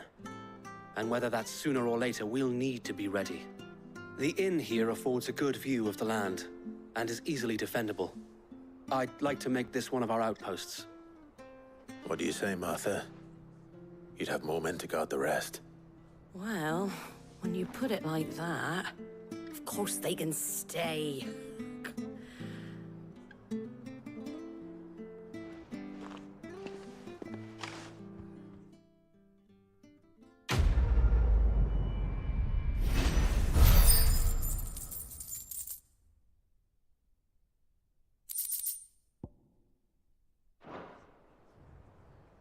My lord, there's someone I'd like you to meet. Oscar, over here.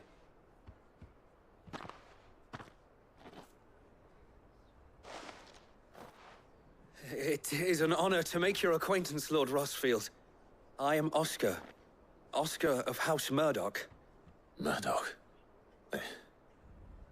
I wasn't aware the Lord Commander had children. Oh, he didn't. But his brother, my father, did. I am Sir Rodney's nephew. Well, go on then. It's not for me to ask him. Yes, Sir Wade.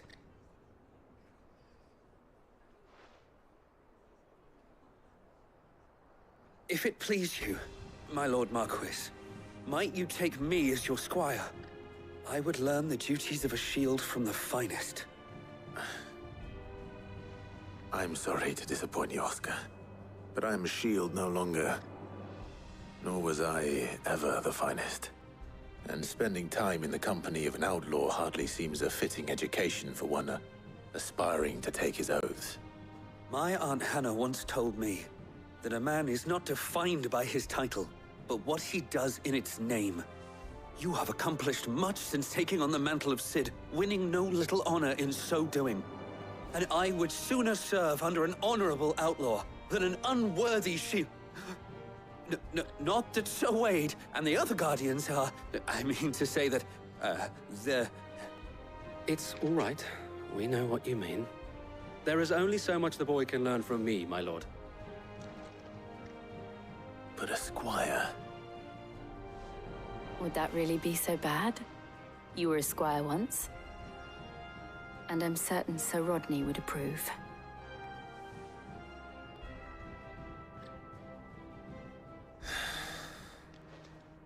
Know that I'll show you as much leniency as your uncle showed me. I would not have it any other way.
No more vengeance.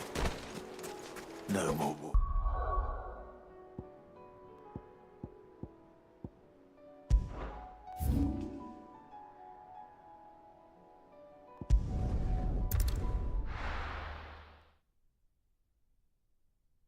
First we find Isabel. Heard a bloke saying he saw ghosts. I saw it with my own eyes.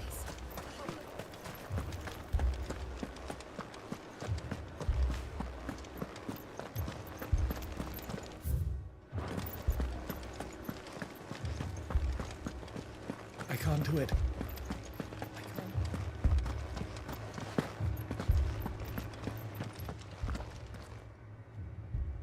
My lord. My lady. We received the dame's message. There have been sightings of strange creatures, I understand. With the blue eyes. Yes. Like a Kashik, but different. They've taken so many. I've lost count. Akashic, but different. Ultimus thralls. And what of your mistress? Is she here? Oh, no. She went to the garrison to ask what they were planning on doing about all this. Then we'll look for her there.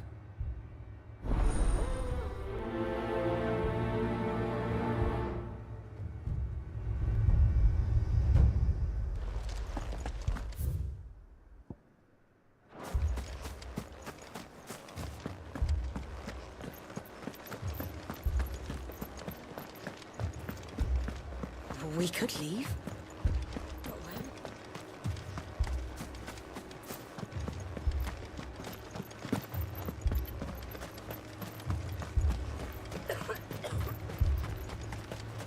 Madame, please! Half the garrison's been slaughtered by those things. We lost the captain this very morning. We've tried requesting reinforcements, but there's been no word from the capital or the Dominion in days! What more would you have us do? I would have you do your duty. Those at the Vale look to me for protection. And protect them I shall. Because they are my charges, and that is my duty.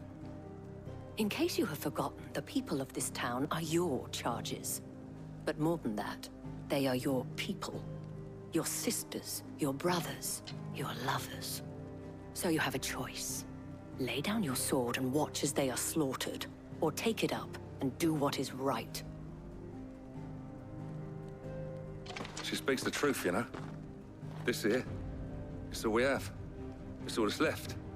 What we have left is our lives! Do you really want us to lose them as well? Not if we don't have to. Look, there's a cask under the captain's bunk. Let's talk about this over a drink, eh? I'm listening. I'll have a word with him.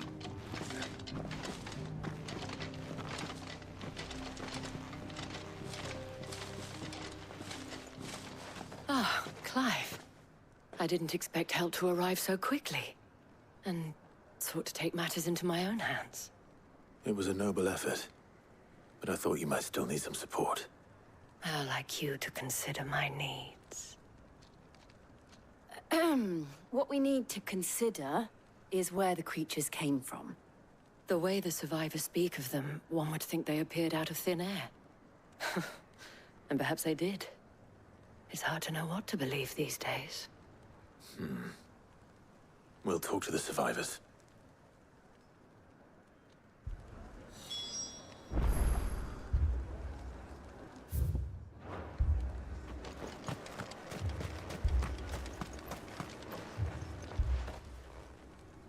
You're a pikeman, yes? What happened? I've got family in Moor. I heard the flood was spreading, so I went to see if they were all right. And a pack of them glowing things found me in the meadow. I ran for my life. I never did get to the village. Leave that to us.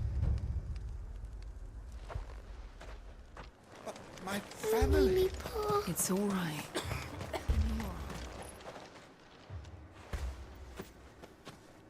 Did you see the creatures that attacked you? Creatures?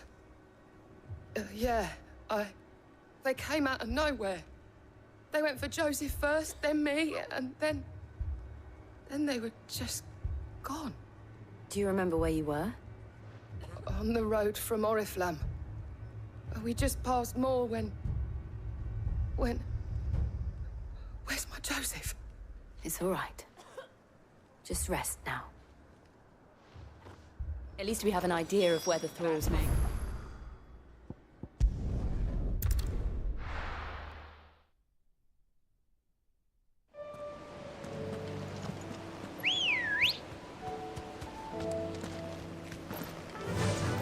Run like the wind.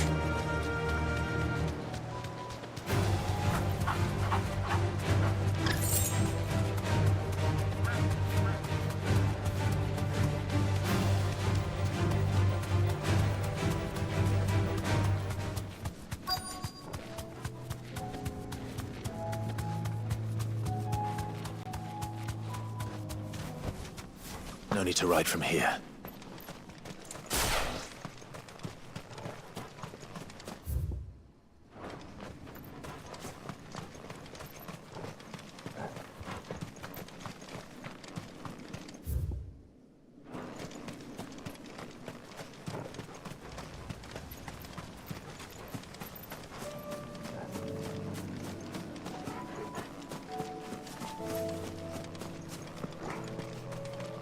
I'm so confused.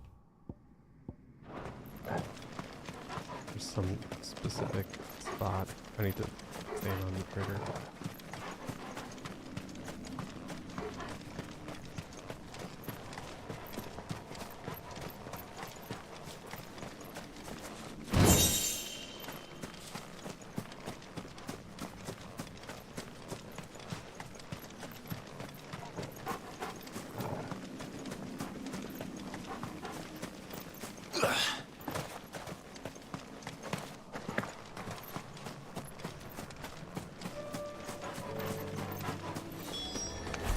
Clive, look! I see them. With me.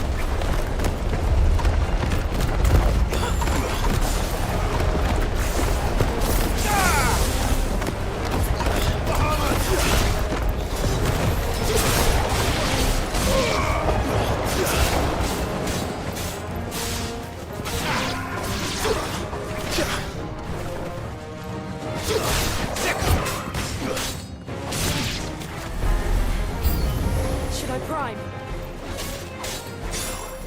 Save your strength.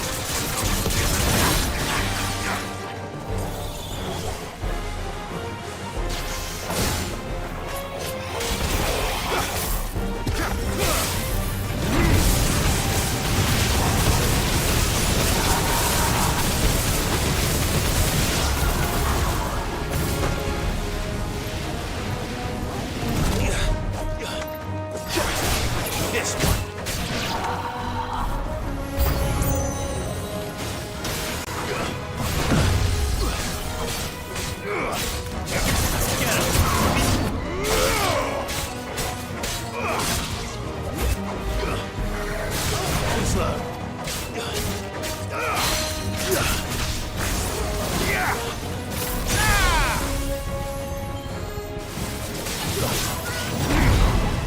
Let's try.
Do you think there are more?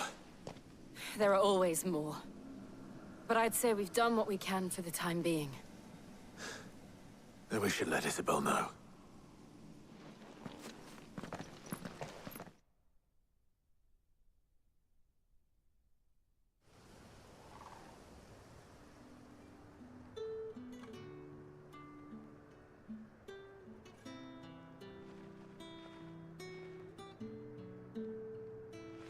You have the town's thanks.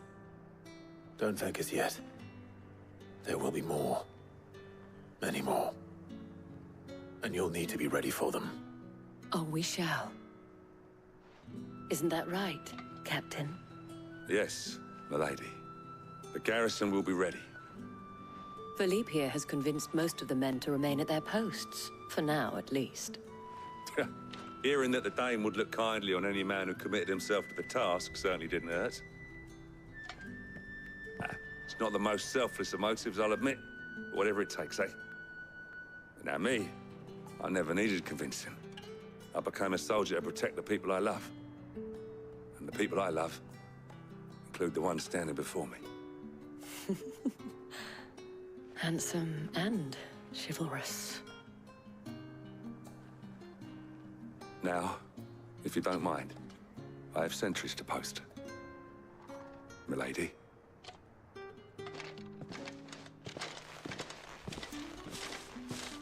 Lest you wonder, I'm not foolish enough to believe that this has solved all of my problems. But it has solved one, and that's one fewer than I had this morning. Thank you again, Clive.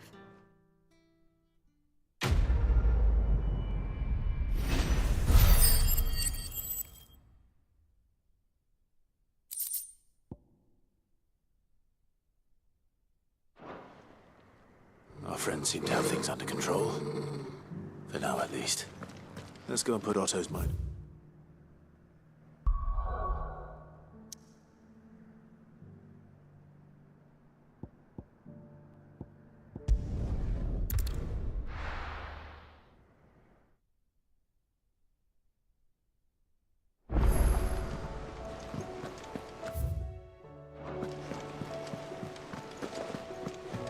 Did you see that? Tell me you saw that.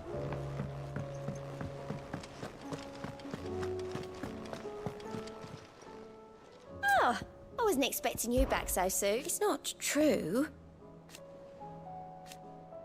We've lost so much already. Come to claim your just desserts? You earned this.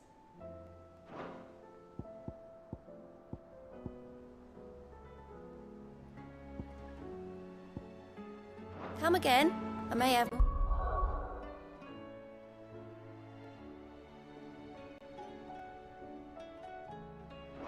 for ya.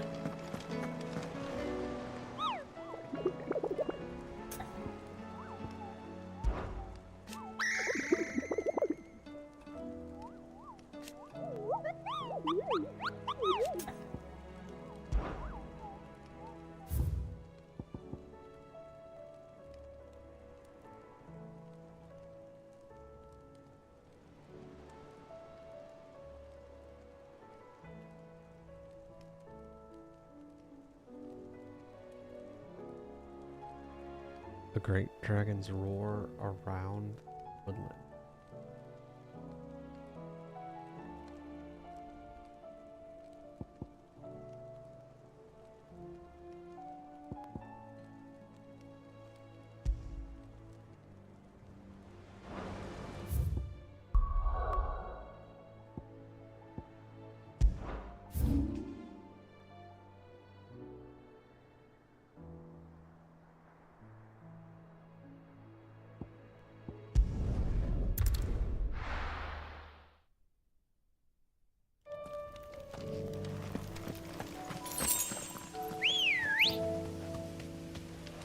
Come on. Yeah!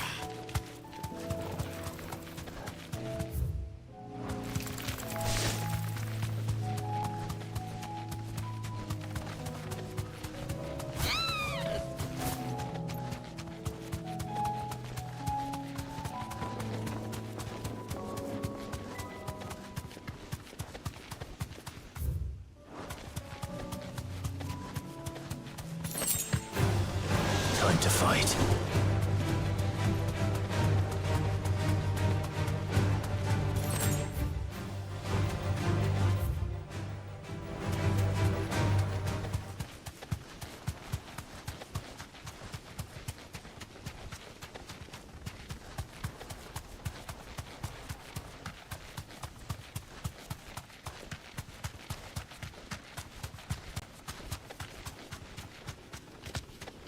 You deserve a rest.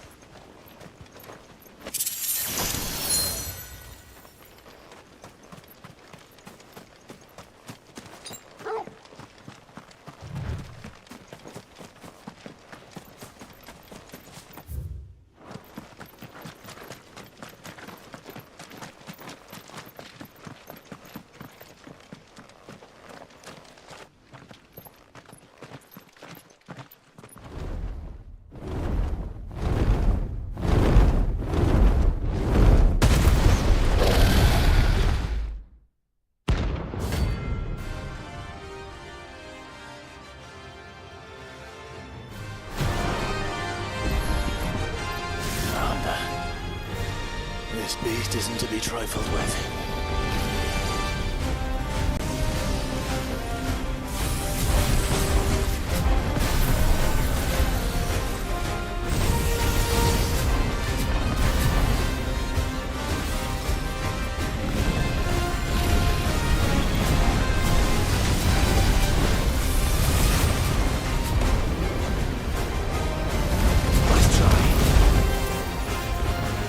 Oh, that's interesting.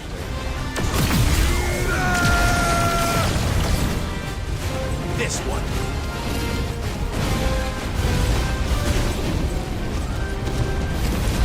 Come on. Whoa.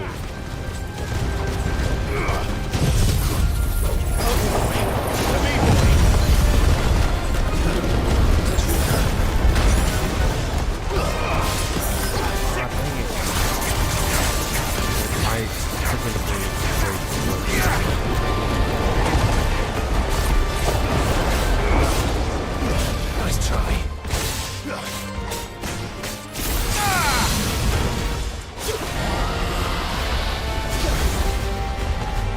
There be light! This one.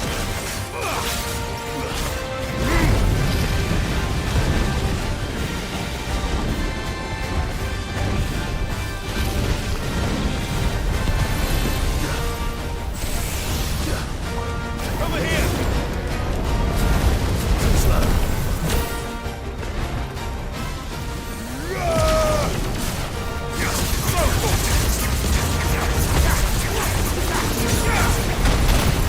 To me, boy!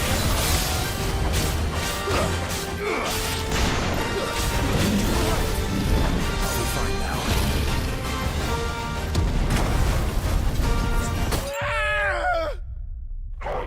What was hitting me?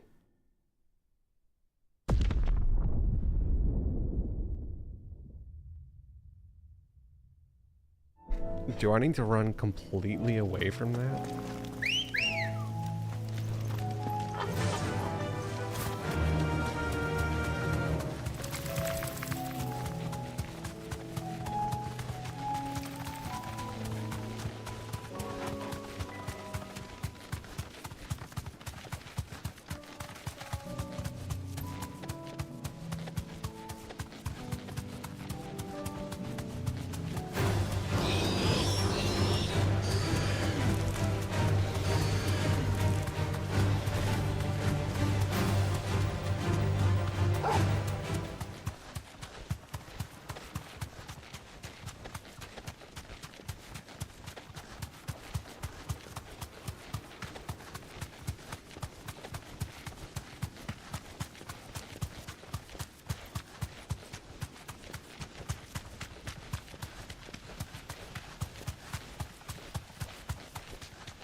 Okay.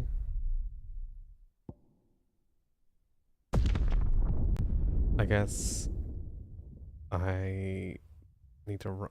I don't get how to like run away from things. Is what's annoying. So I'm not gonna do this right now because I'm apparently 12 levels too low.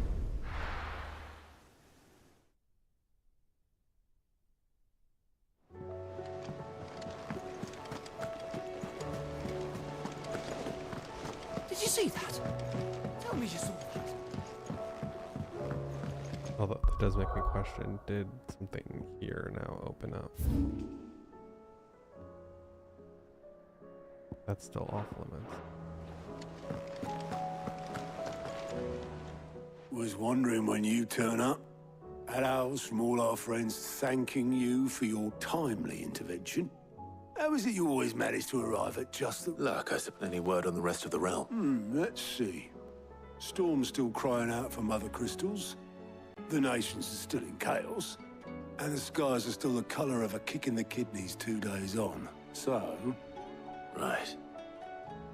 Clive, we knew this was going to happen. Well, not the bleeding skies part, but you take my point. Now's not the time to second-guess yourself. Now's the time to visit the infirmary. Talia says your brother's awake.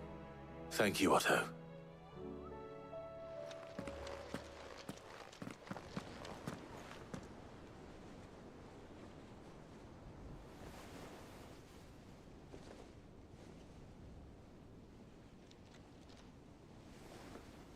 So it was not Sylvester, but Olivier who served as Ultima's puppet. And when Dion learned of this, he sought to slay the fiend.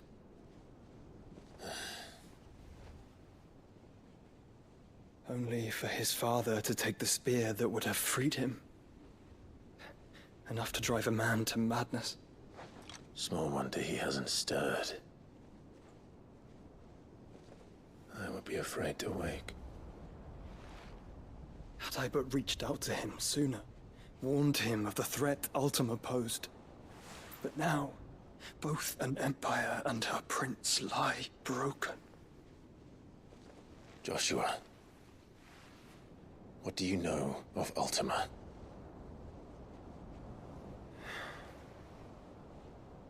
Very little, I'm afraid. Despite my best efforts. 18 years ago, as I lay buried beneath the rubble of Phoenix Gate, 'twas not death who came for me, but another. And it was while in my rescuer's care, I first heard of Ultima. I've been chasing his shadow ever since. Ultima is driven by some deep, dark purpose, and for whatever reason, it would seem you are crucial to his designs. He will stop at nothing to have you. Even if that means toppling an empire.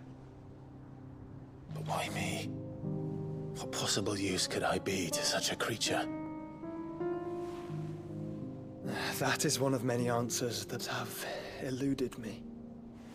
Yet, I am certain of this. It is not mere chance. You were chosen for a reason.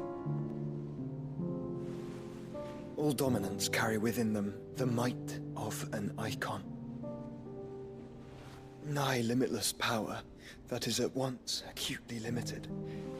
I wield fire, and only fire. And I only ice. 8 wardens for 8 elements. But you, Clive. You are different. You're special. Your abilities begin with the flames of Ifrit. But they do not end there. The fact Ifrit can even exist goes against everything we thought we knew of dominance. Perhaps Ultima has been waiting for one such as you, whose potential is truly limitless. I've encountered that thing several times now. If it or he, as you say, needs me, why hasn't he claimed me as he did the boy? Were I to hazard a guess, I'd say the two of you are somehow incompatible. His mind not properly attuned to your body. His mind? Mind awareness, spirit, call it what you wish. But I believe Ultima to be an embodiment of the concept. This is why I struggle and fail to contain him here inside me. I'm sorry. Inside you? With every setting sun, I feel my strength wane. And though the Phoenix's flames mend the prison I have made for Ultima, they do so at a cost. We must find a means to bring an end to him before I meet my own. What were you thinking? It was that or let him take Clive. And I've always had a soft spot for my brother. But that doesn't mean you should sacrifice yourself to save me.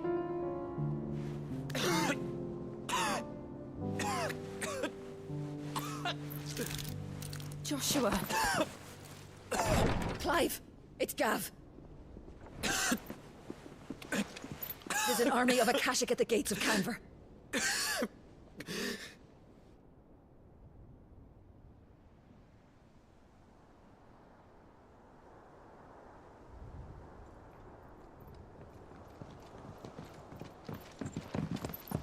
Well, what's the short of it? Tyre told you. The capital of the Free Cities is under siege by an army of monstrosities. The City Guard are doing their best to stem the tide, but numbers ain't on their side. What of Lord Byron and Mid? Were they able to escape? No, but they're all right for now. They're hiding with Gav at midship. We have to get them out of there.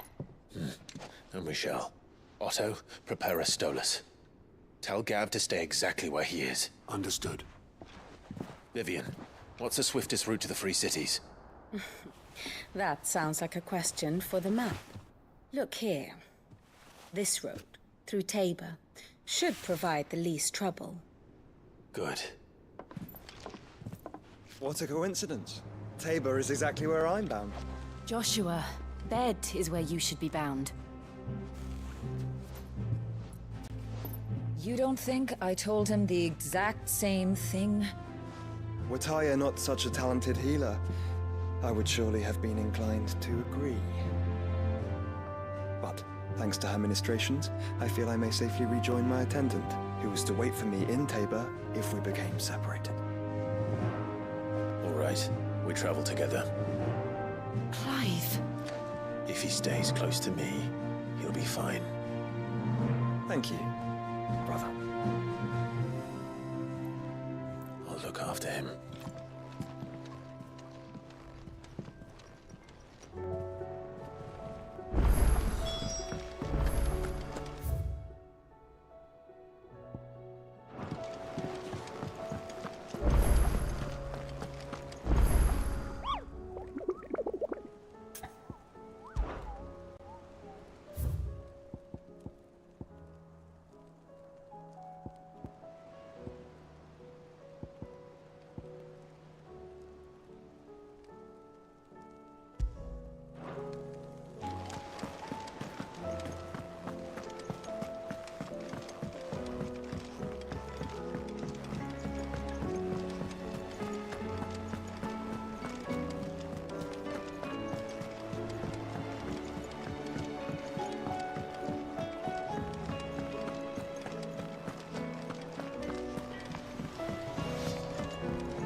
What am I gonna do?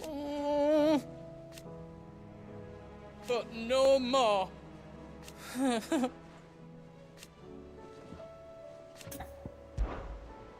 Is everything all right, Goots?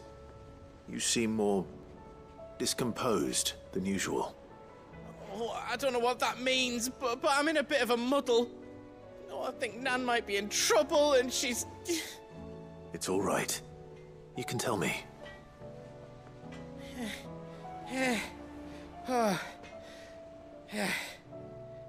There was a trader came by. One of our usuals, like. Said he'd heard some rotten rumours about her down Dalimil Way. Folk are saying she's been selling to bandits and cutthroats and that. I mean, she's fond of a chance to make a coin or two, aye, but she'd never do business with baddies. Especially not the kind who go hurting people who haven't done out. I wanted to ask her about it myself, but I'm scared she'll give us a tongue lashing. She'd never give your tongue a lashing, though, would she? Don't worry. I'll speak to her. Oh, thanks, Clive. You'll let me know what she says, won't you?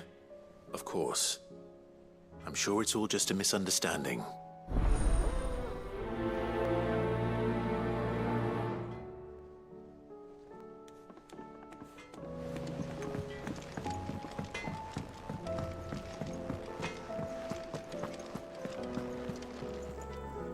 Lady Karen.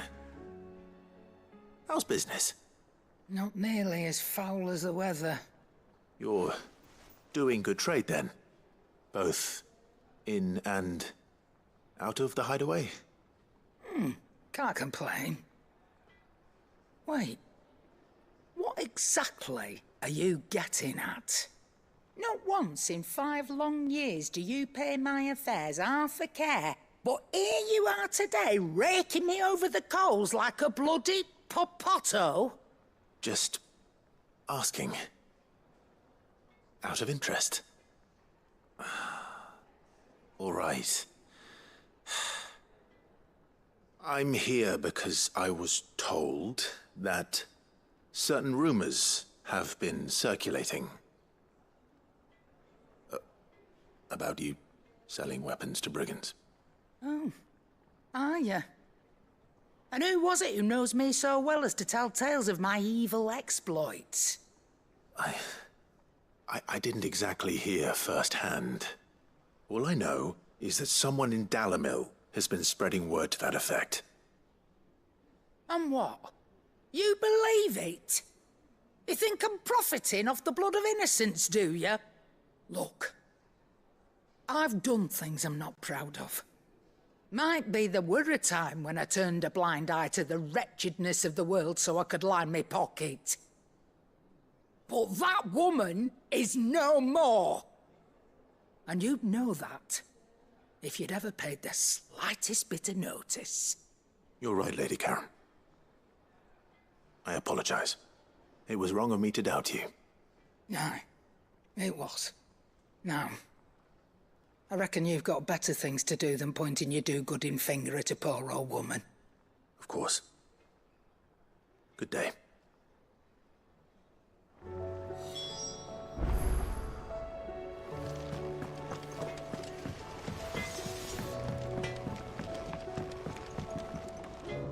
I spoke with Lady Karen. What did she say?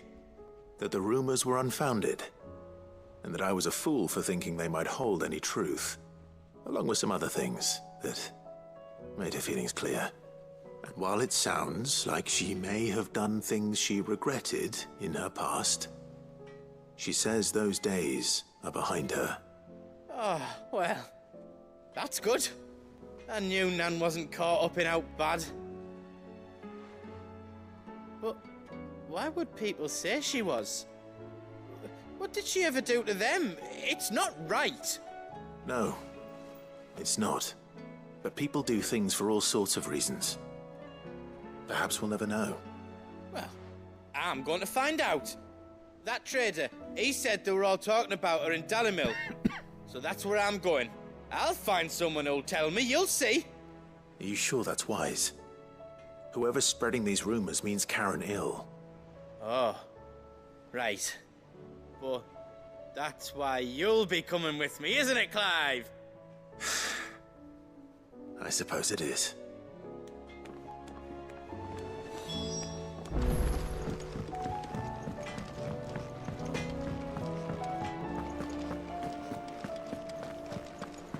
Seems the hideaway has lost it. Here, you put me in this situation, Clive. You can bloody well get me out of it. I need a hand with a recipe. Are you sure it's me you're looking for? I'm not much of a cook. I'm all the cook will be needing, thank you very much. What I want from you is a little of your time, right? Oh, and perhaps your sword. You remember Ivan's stew, right? Well, despite the look of the thing, and that awful stench, people wolf it down. So I thought I'd try making one of these supposed masterpieces myself. Had a peek at the book and gave it a go, but, well... It wasn't as straightforward as you'd hoped. Yvonne had the same problem. Yeah, but this is my blimmin' kitchen, and I will not be outdone. So if you don't want to be seen as playing favourites, I suggest you lend me a hand. I've never been one to play favourites, Molly. And I would be only too happy to lend you a hand. So, what's on the menu this time? A fried mortress of skyworm. That's one heck of a name, innit? Recipe seemed easy enough to an old hand like myself. Thought I'd followed it to a T. Only, turns out skyworm livers and drake's mint are not what I thought they were. At least I hope they're not, given the rancid mess they made. Yvonne said the recipes in the culinary pilgrimage date back centuries. Who's to say the ingredients even exist anymore? Wow. That's a question for a scholar, wouldn't you say? Perhaps you know of one? Kindly old fella who haunts the shelves, maybe? Fine. I'll go and speak to Harpocrates. Perhaps he'll know something. And if he does, I'll see if I can find your ingredients for you. You do that. Lest we forget, you've got a reputation to uphold.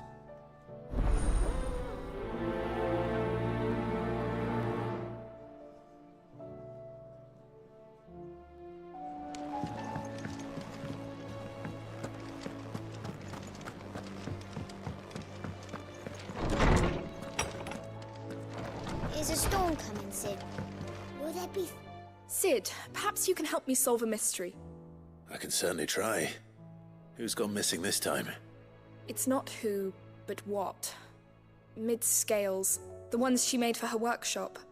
I borrowed them to teach the little ones about weight, and shortly after the lesson, well, they vanished. My first thought was that they'd taken them off somewhere to play, but when I asked, they swore they had nothing to do with their having disappeared. Which almost certainly means they had everything to do with it. Perhaps a visit from Sid will jog their memories. I think it just might. Thank you. I don't like to imagine that my pupils would lie to me. But if they have, I'll have no choice but to discipline them accordingly. They were in the atrium when I last saw them. As always.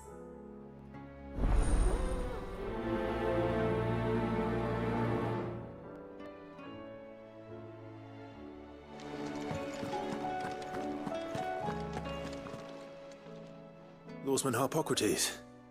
I've come to pick your brain if you don't mind. It's about the book you lent Yvonne. Ah, Valisthea, A Culinary Pilgrimage, a classic. One of my favorites, in fact. The young man did a wonderful job with the Chance's stew. I do hope we shall be able to sample more such marvels in due course. That's actually why I'm here. I don't suppose you know where I might find skyworm livers and drake's mint. Ah, so the fabled Sandbrequois delicacy is next on the menu. Delightful. The descriptions of fried mortress never fail to make my mouth water. Now, skyworm is a somewhat antiquated name for the wyvern, their ground livers being the paste from which the mortress is made. Dragon livers. How very Sandbrequois. One would have thought the disciples of Bahamut would have a touch more reverence for their icon's brethren, but apparently not. I believe the specific dragon the recipe demands is the blueback wyvern, said to be the very color of the sea beside which it resides. So we know where to look for our liver. But what about the drake's mint? Saint's bonnet in contemporary parlance, a herb which grows along the North Reach coast. I gather that one can locate the cheerful yellow flowers by their heady scent alone, so I'm sure you'll have no trouble finding them. I may add that people once believed game was best served with the flora that sustained it in life, in which regard fried mortress of skyworm is undoubtedly a typical dish of the time. Meaning that if I find one, I find the other. To Northreach, then. Best of luck, Clive. And do save me a bite once the dish is complete.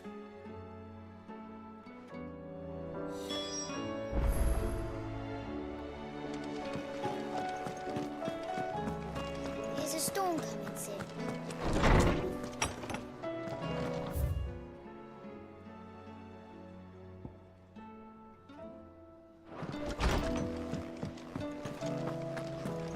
seems the hideaway is. Did you see the pair that got hauled into tires?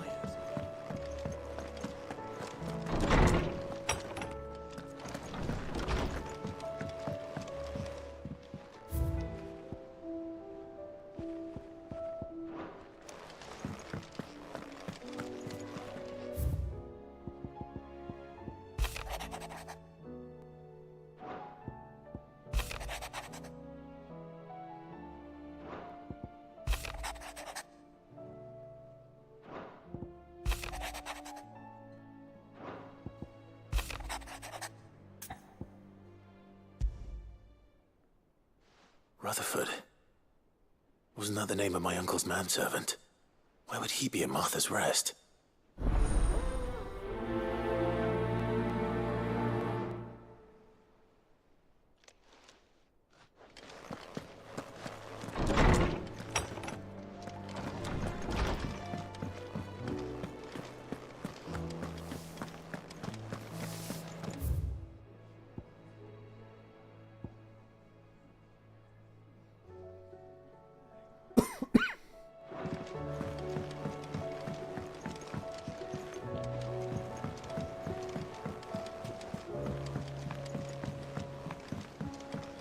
Did you see that?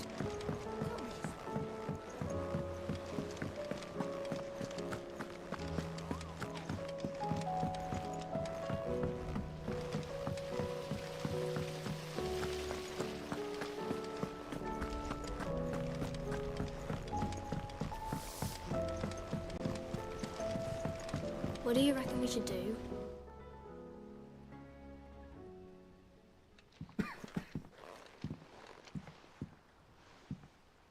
Sid! Hard at your studies, I see. And what is that? It's not a set of scales, is it? No. Of course it isn't. Well, not anymore, it's not. Oh, And just how long hasn't it been one? we're sorry. But we didn't break them. We dismembered them. Just like Miss Mididol showed us. Miss Mididol? And why would she have you dismembering her creations? Because that's the only way to become a ninja-neer. Miss Mididol said, the best way to see how something works is to take it apart and put it back together again. Well then, your work is already half done. Carry on. About that. The taking apart was easy enough, but it's the putting back we can't work out. Speak for yourself. The heavy thing goes at the bottom. Then...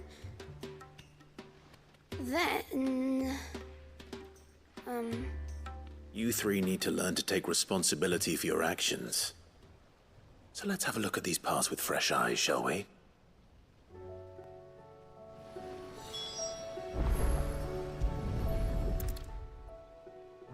All right. Everything here was once part of Miss Mididol's scales. Every piece has its own role to play, and each is just as important as the others. If even one of them is missing, the scales won't work. So let's think about what those roles might be. You already know one of the pieces, the body. Its role is to support everything else. But what of the others?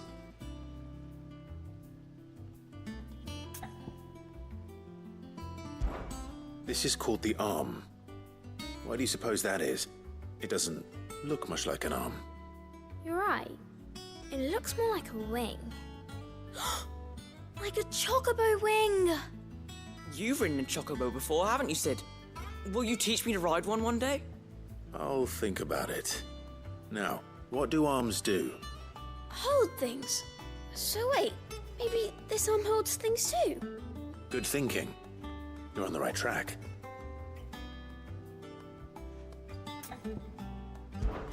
These round parts are called the pans. You all know what a pan is, don't you? I do. Molly uses them in the kitchens to fry bangers. But these aren't for frying bangers, you idiot. They're for weighing stuff. But what if I wanted to weigh Goots?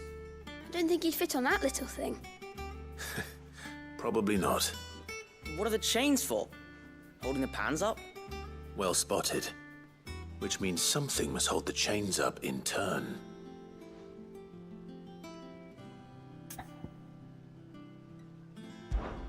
This tiny piece is what's called a cogwheel, or gear. Have you ever seen one before? I have. Miss Miradol's dungeon is full of them. Most are on the floor. She puts them in all her inventions. They spin round and round and round and round and... That's right. They're very useful when you want to make things move. Do you remember if there was anything on the scales that moved? I remember the arm moved when I tried weighing an apple. And then somebody ate it. It's not my fault. You shouldn't have tried weighing it before lunch. You know what part's supposed to move and how it's supposed to move. So, let's put the pieces together first, see what doesn't move, and then stick the cogwheel to that. Not a bad idea. You see? It's not so difficult. So... I think we've got it. Then here's what we'll do. You tell me what goes where, and I'll put the scales together. Well, obviously you need to start with the body. All the other pieces fit onto it, don't they? And the arms go on the body, just like real arms. Or wings, if you're a chocobo. And then the arms hold the pans by the chains. Very good. Let's see if that works. There. All finished.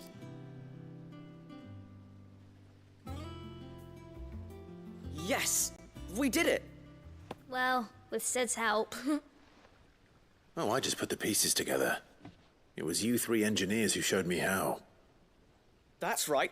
We're Miss Miradol's hares. Her hairs? Yeah, hares for the future. She's showing us her secrets now, so we can help out the hideaway when we're older. What do you think, Sid? Are we almost ready? With a little more help from Miss Miradol and Miss Shirley, I'd say it won't be long at all. You hear that? It won't be long. Until then, though, do try to be honest with Miss Shirley.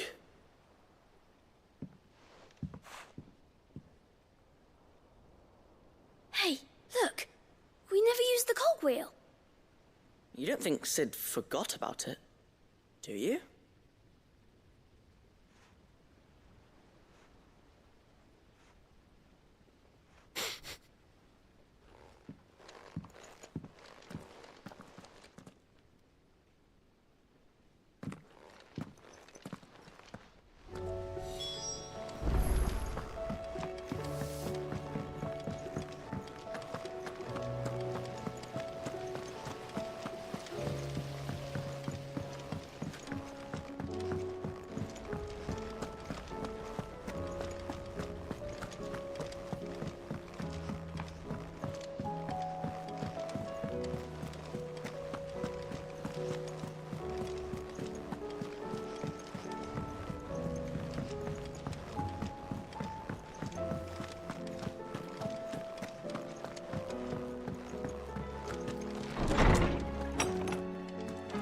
Is a storm coming, Sid?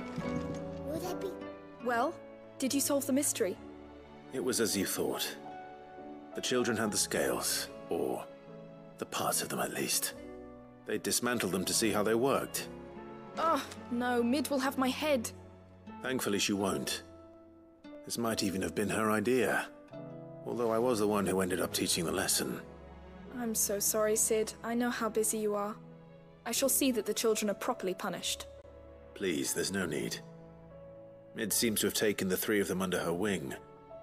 She's even calling them her heirs. She'd have them follow in her footsteps. And her father's. I see. Sid, do you know why Mid has been spending so much time at the hideaway of late? Has she? She told me it was because her studies have been interrupted by events in Canva. Is she here? Is that not true? No, it isn't. The university offered her a commission. In exchange for full tuition, room and board, they asked her to oversee the design of several new war engines. To anyone else it would be an opportunity, but to Mid, who lost both her parents to war, it was a bitter pill.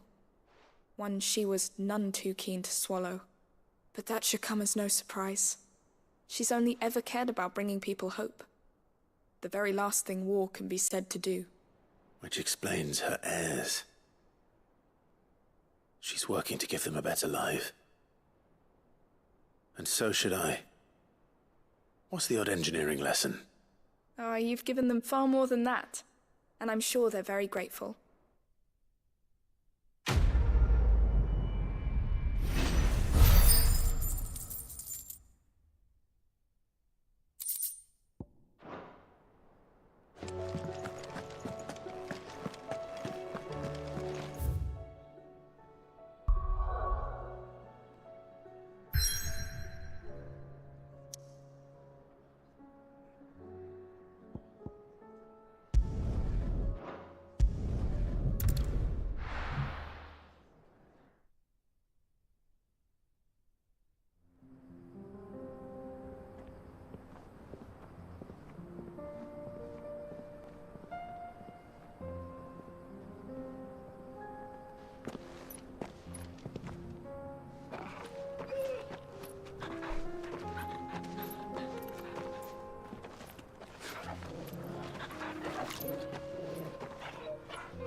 It's like a dream.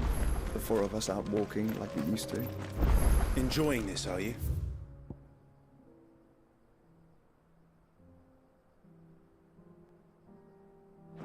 Gavin...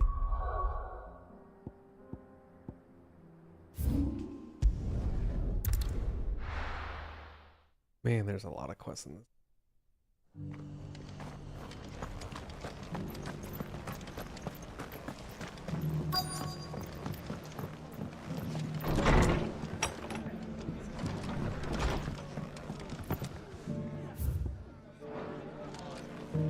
Have you heard the latest?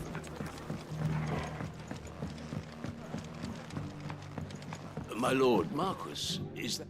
It is you. Then you received my letter. I am Sebastian Rutherford, Chief Steward of your Lord Uncle's estate. Of course. We met once before. Yes, my lord. Thank you for coming. And what was so sensitive that you couldn't put it in writing? 1,000 apologies, my lord. I did not mean to offend. I merely... It's all right. Continue. I am here at Martha's Rest, at the behest of your Lord Uncle, tasked with learning what I am able of the realm's current state of affairs. And what I have learned is grim. The fall of the Mother Crystals has left Storm in a state of utter disarray. The subsequent darkening of the heavens has only made things worse. Akashic attacks, once unthinkable, are now commonplace. The gears of governance have ground to a halt, and without a steady hand on the tiller, the realm threatens to drift into utter chaos. Your Lord Uncle, however, believes there is a way to avoid this fate, and is determined to see it set in motion. That sounds like quite the undertaking. It is. Hence my having enlisted the aid of several colleagues serving the 7 high houses. Alas... Alas? I have lost contact with 2 of those colleagues already. They are both able-bodied and trained in the sword, yet in these dark times, even that may not prove sufficient to keep a man safe on the road. So you want me to find them? I'll need to know where they went. One I sent to investigate the Republic, the other the old Imperial capital of Oriflamme. That doesn't exactly narrow it down. I suppose I'll start in Dalimil and work my way east. Thank you, my lord. I shall pray for your success and safety.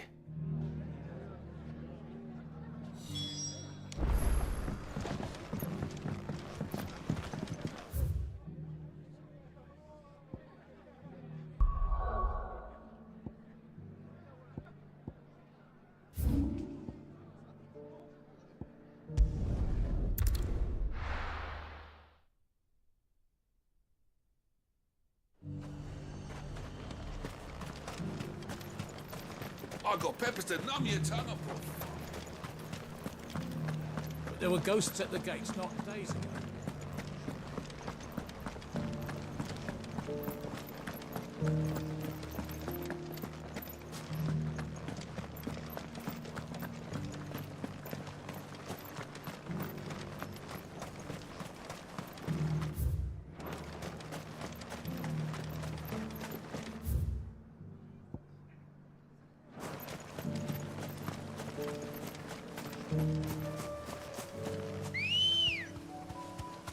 Good girl.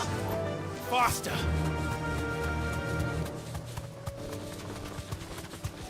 Hippocrates said I should be able to find what I'm looking for somewhere nearby. Bright blue dragons and bright yellow flowers. Should be easy enough to spot. Thanks, girl. This must be our wyvern. Right. Let's get this over with.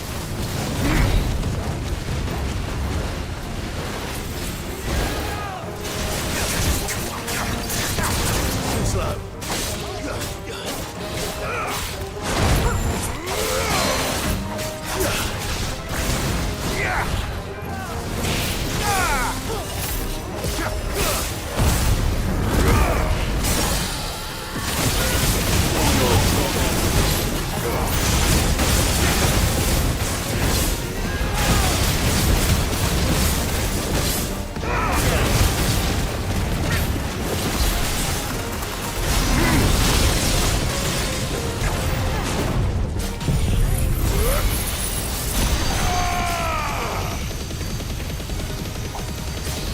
Not do a lot of damage.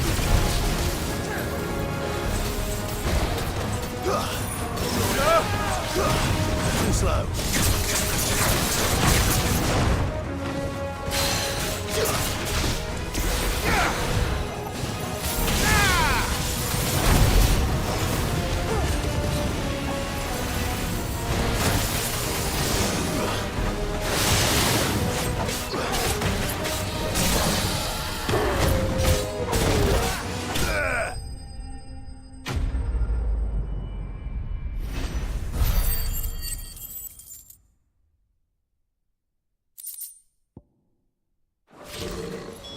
That's the wyvern's liver.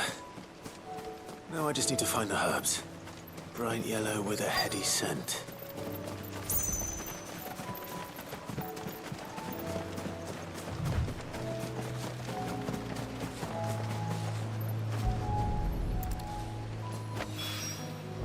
I think that's everything Molly needs to resurrect him.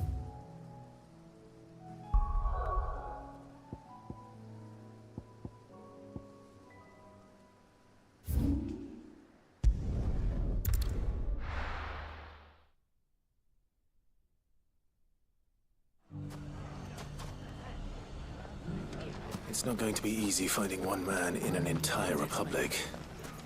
Let's hope someone here's seen something. Mummy. It shouldn't be too hard to find goods. The gentleman of the town guard is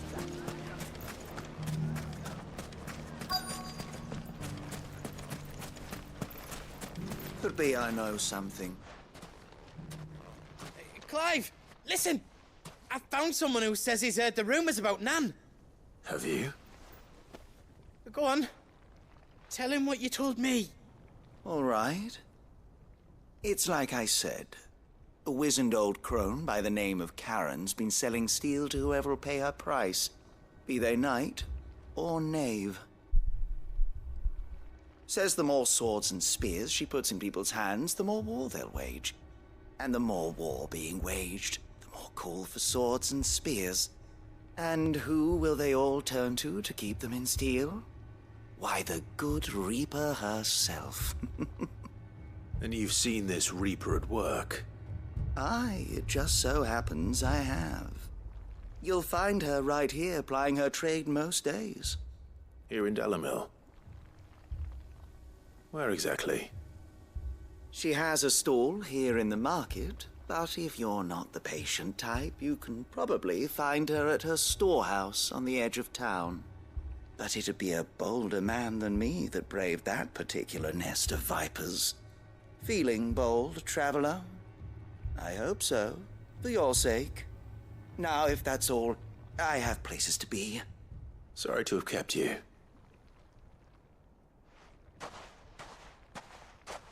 You don't think Nan's the Reaper, do you? Not unless she's discovered the secret of how to be in two places at once. Eh? What do you mean? Lady Karen hasn't left the hideaway in weeks. So who has been running this store he spoke of? Good question. I'll go and have a look. And I'll visit this storehouse on the edge of town. All right, but be careful, Clive. You too, Goots.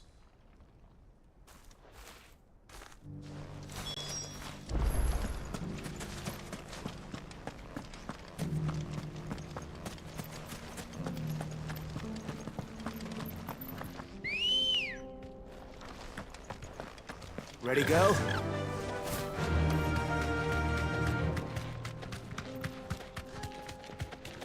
Someone's got himself in trouble.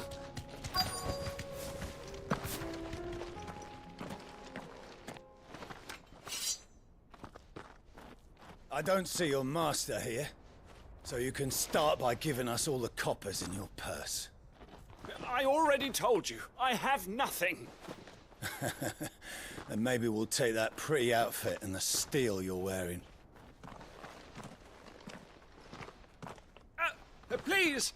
These men are trying to rob me! I'll deal with this. Thank you. You that one's master, then? If you'd kindly pay the coin he owes us, we can pretend you didn't draw your blade on Republican soldiers. Or you can go back to your garrison and I won't report you to your captain. Oh, you're more than welcome to. He hasn't had many visitors since we slit his throat.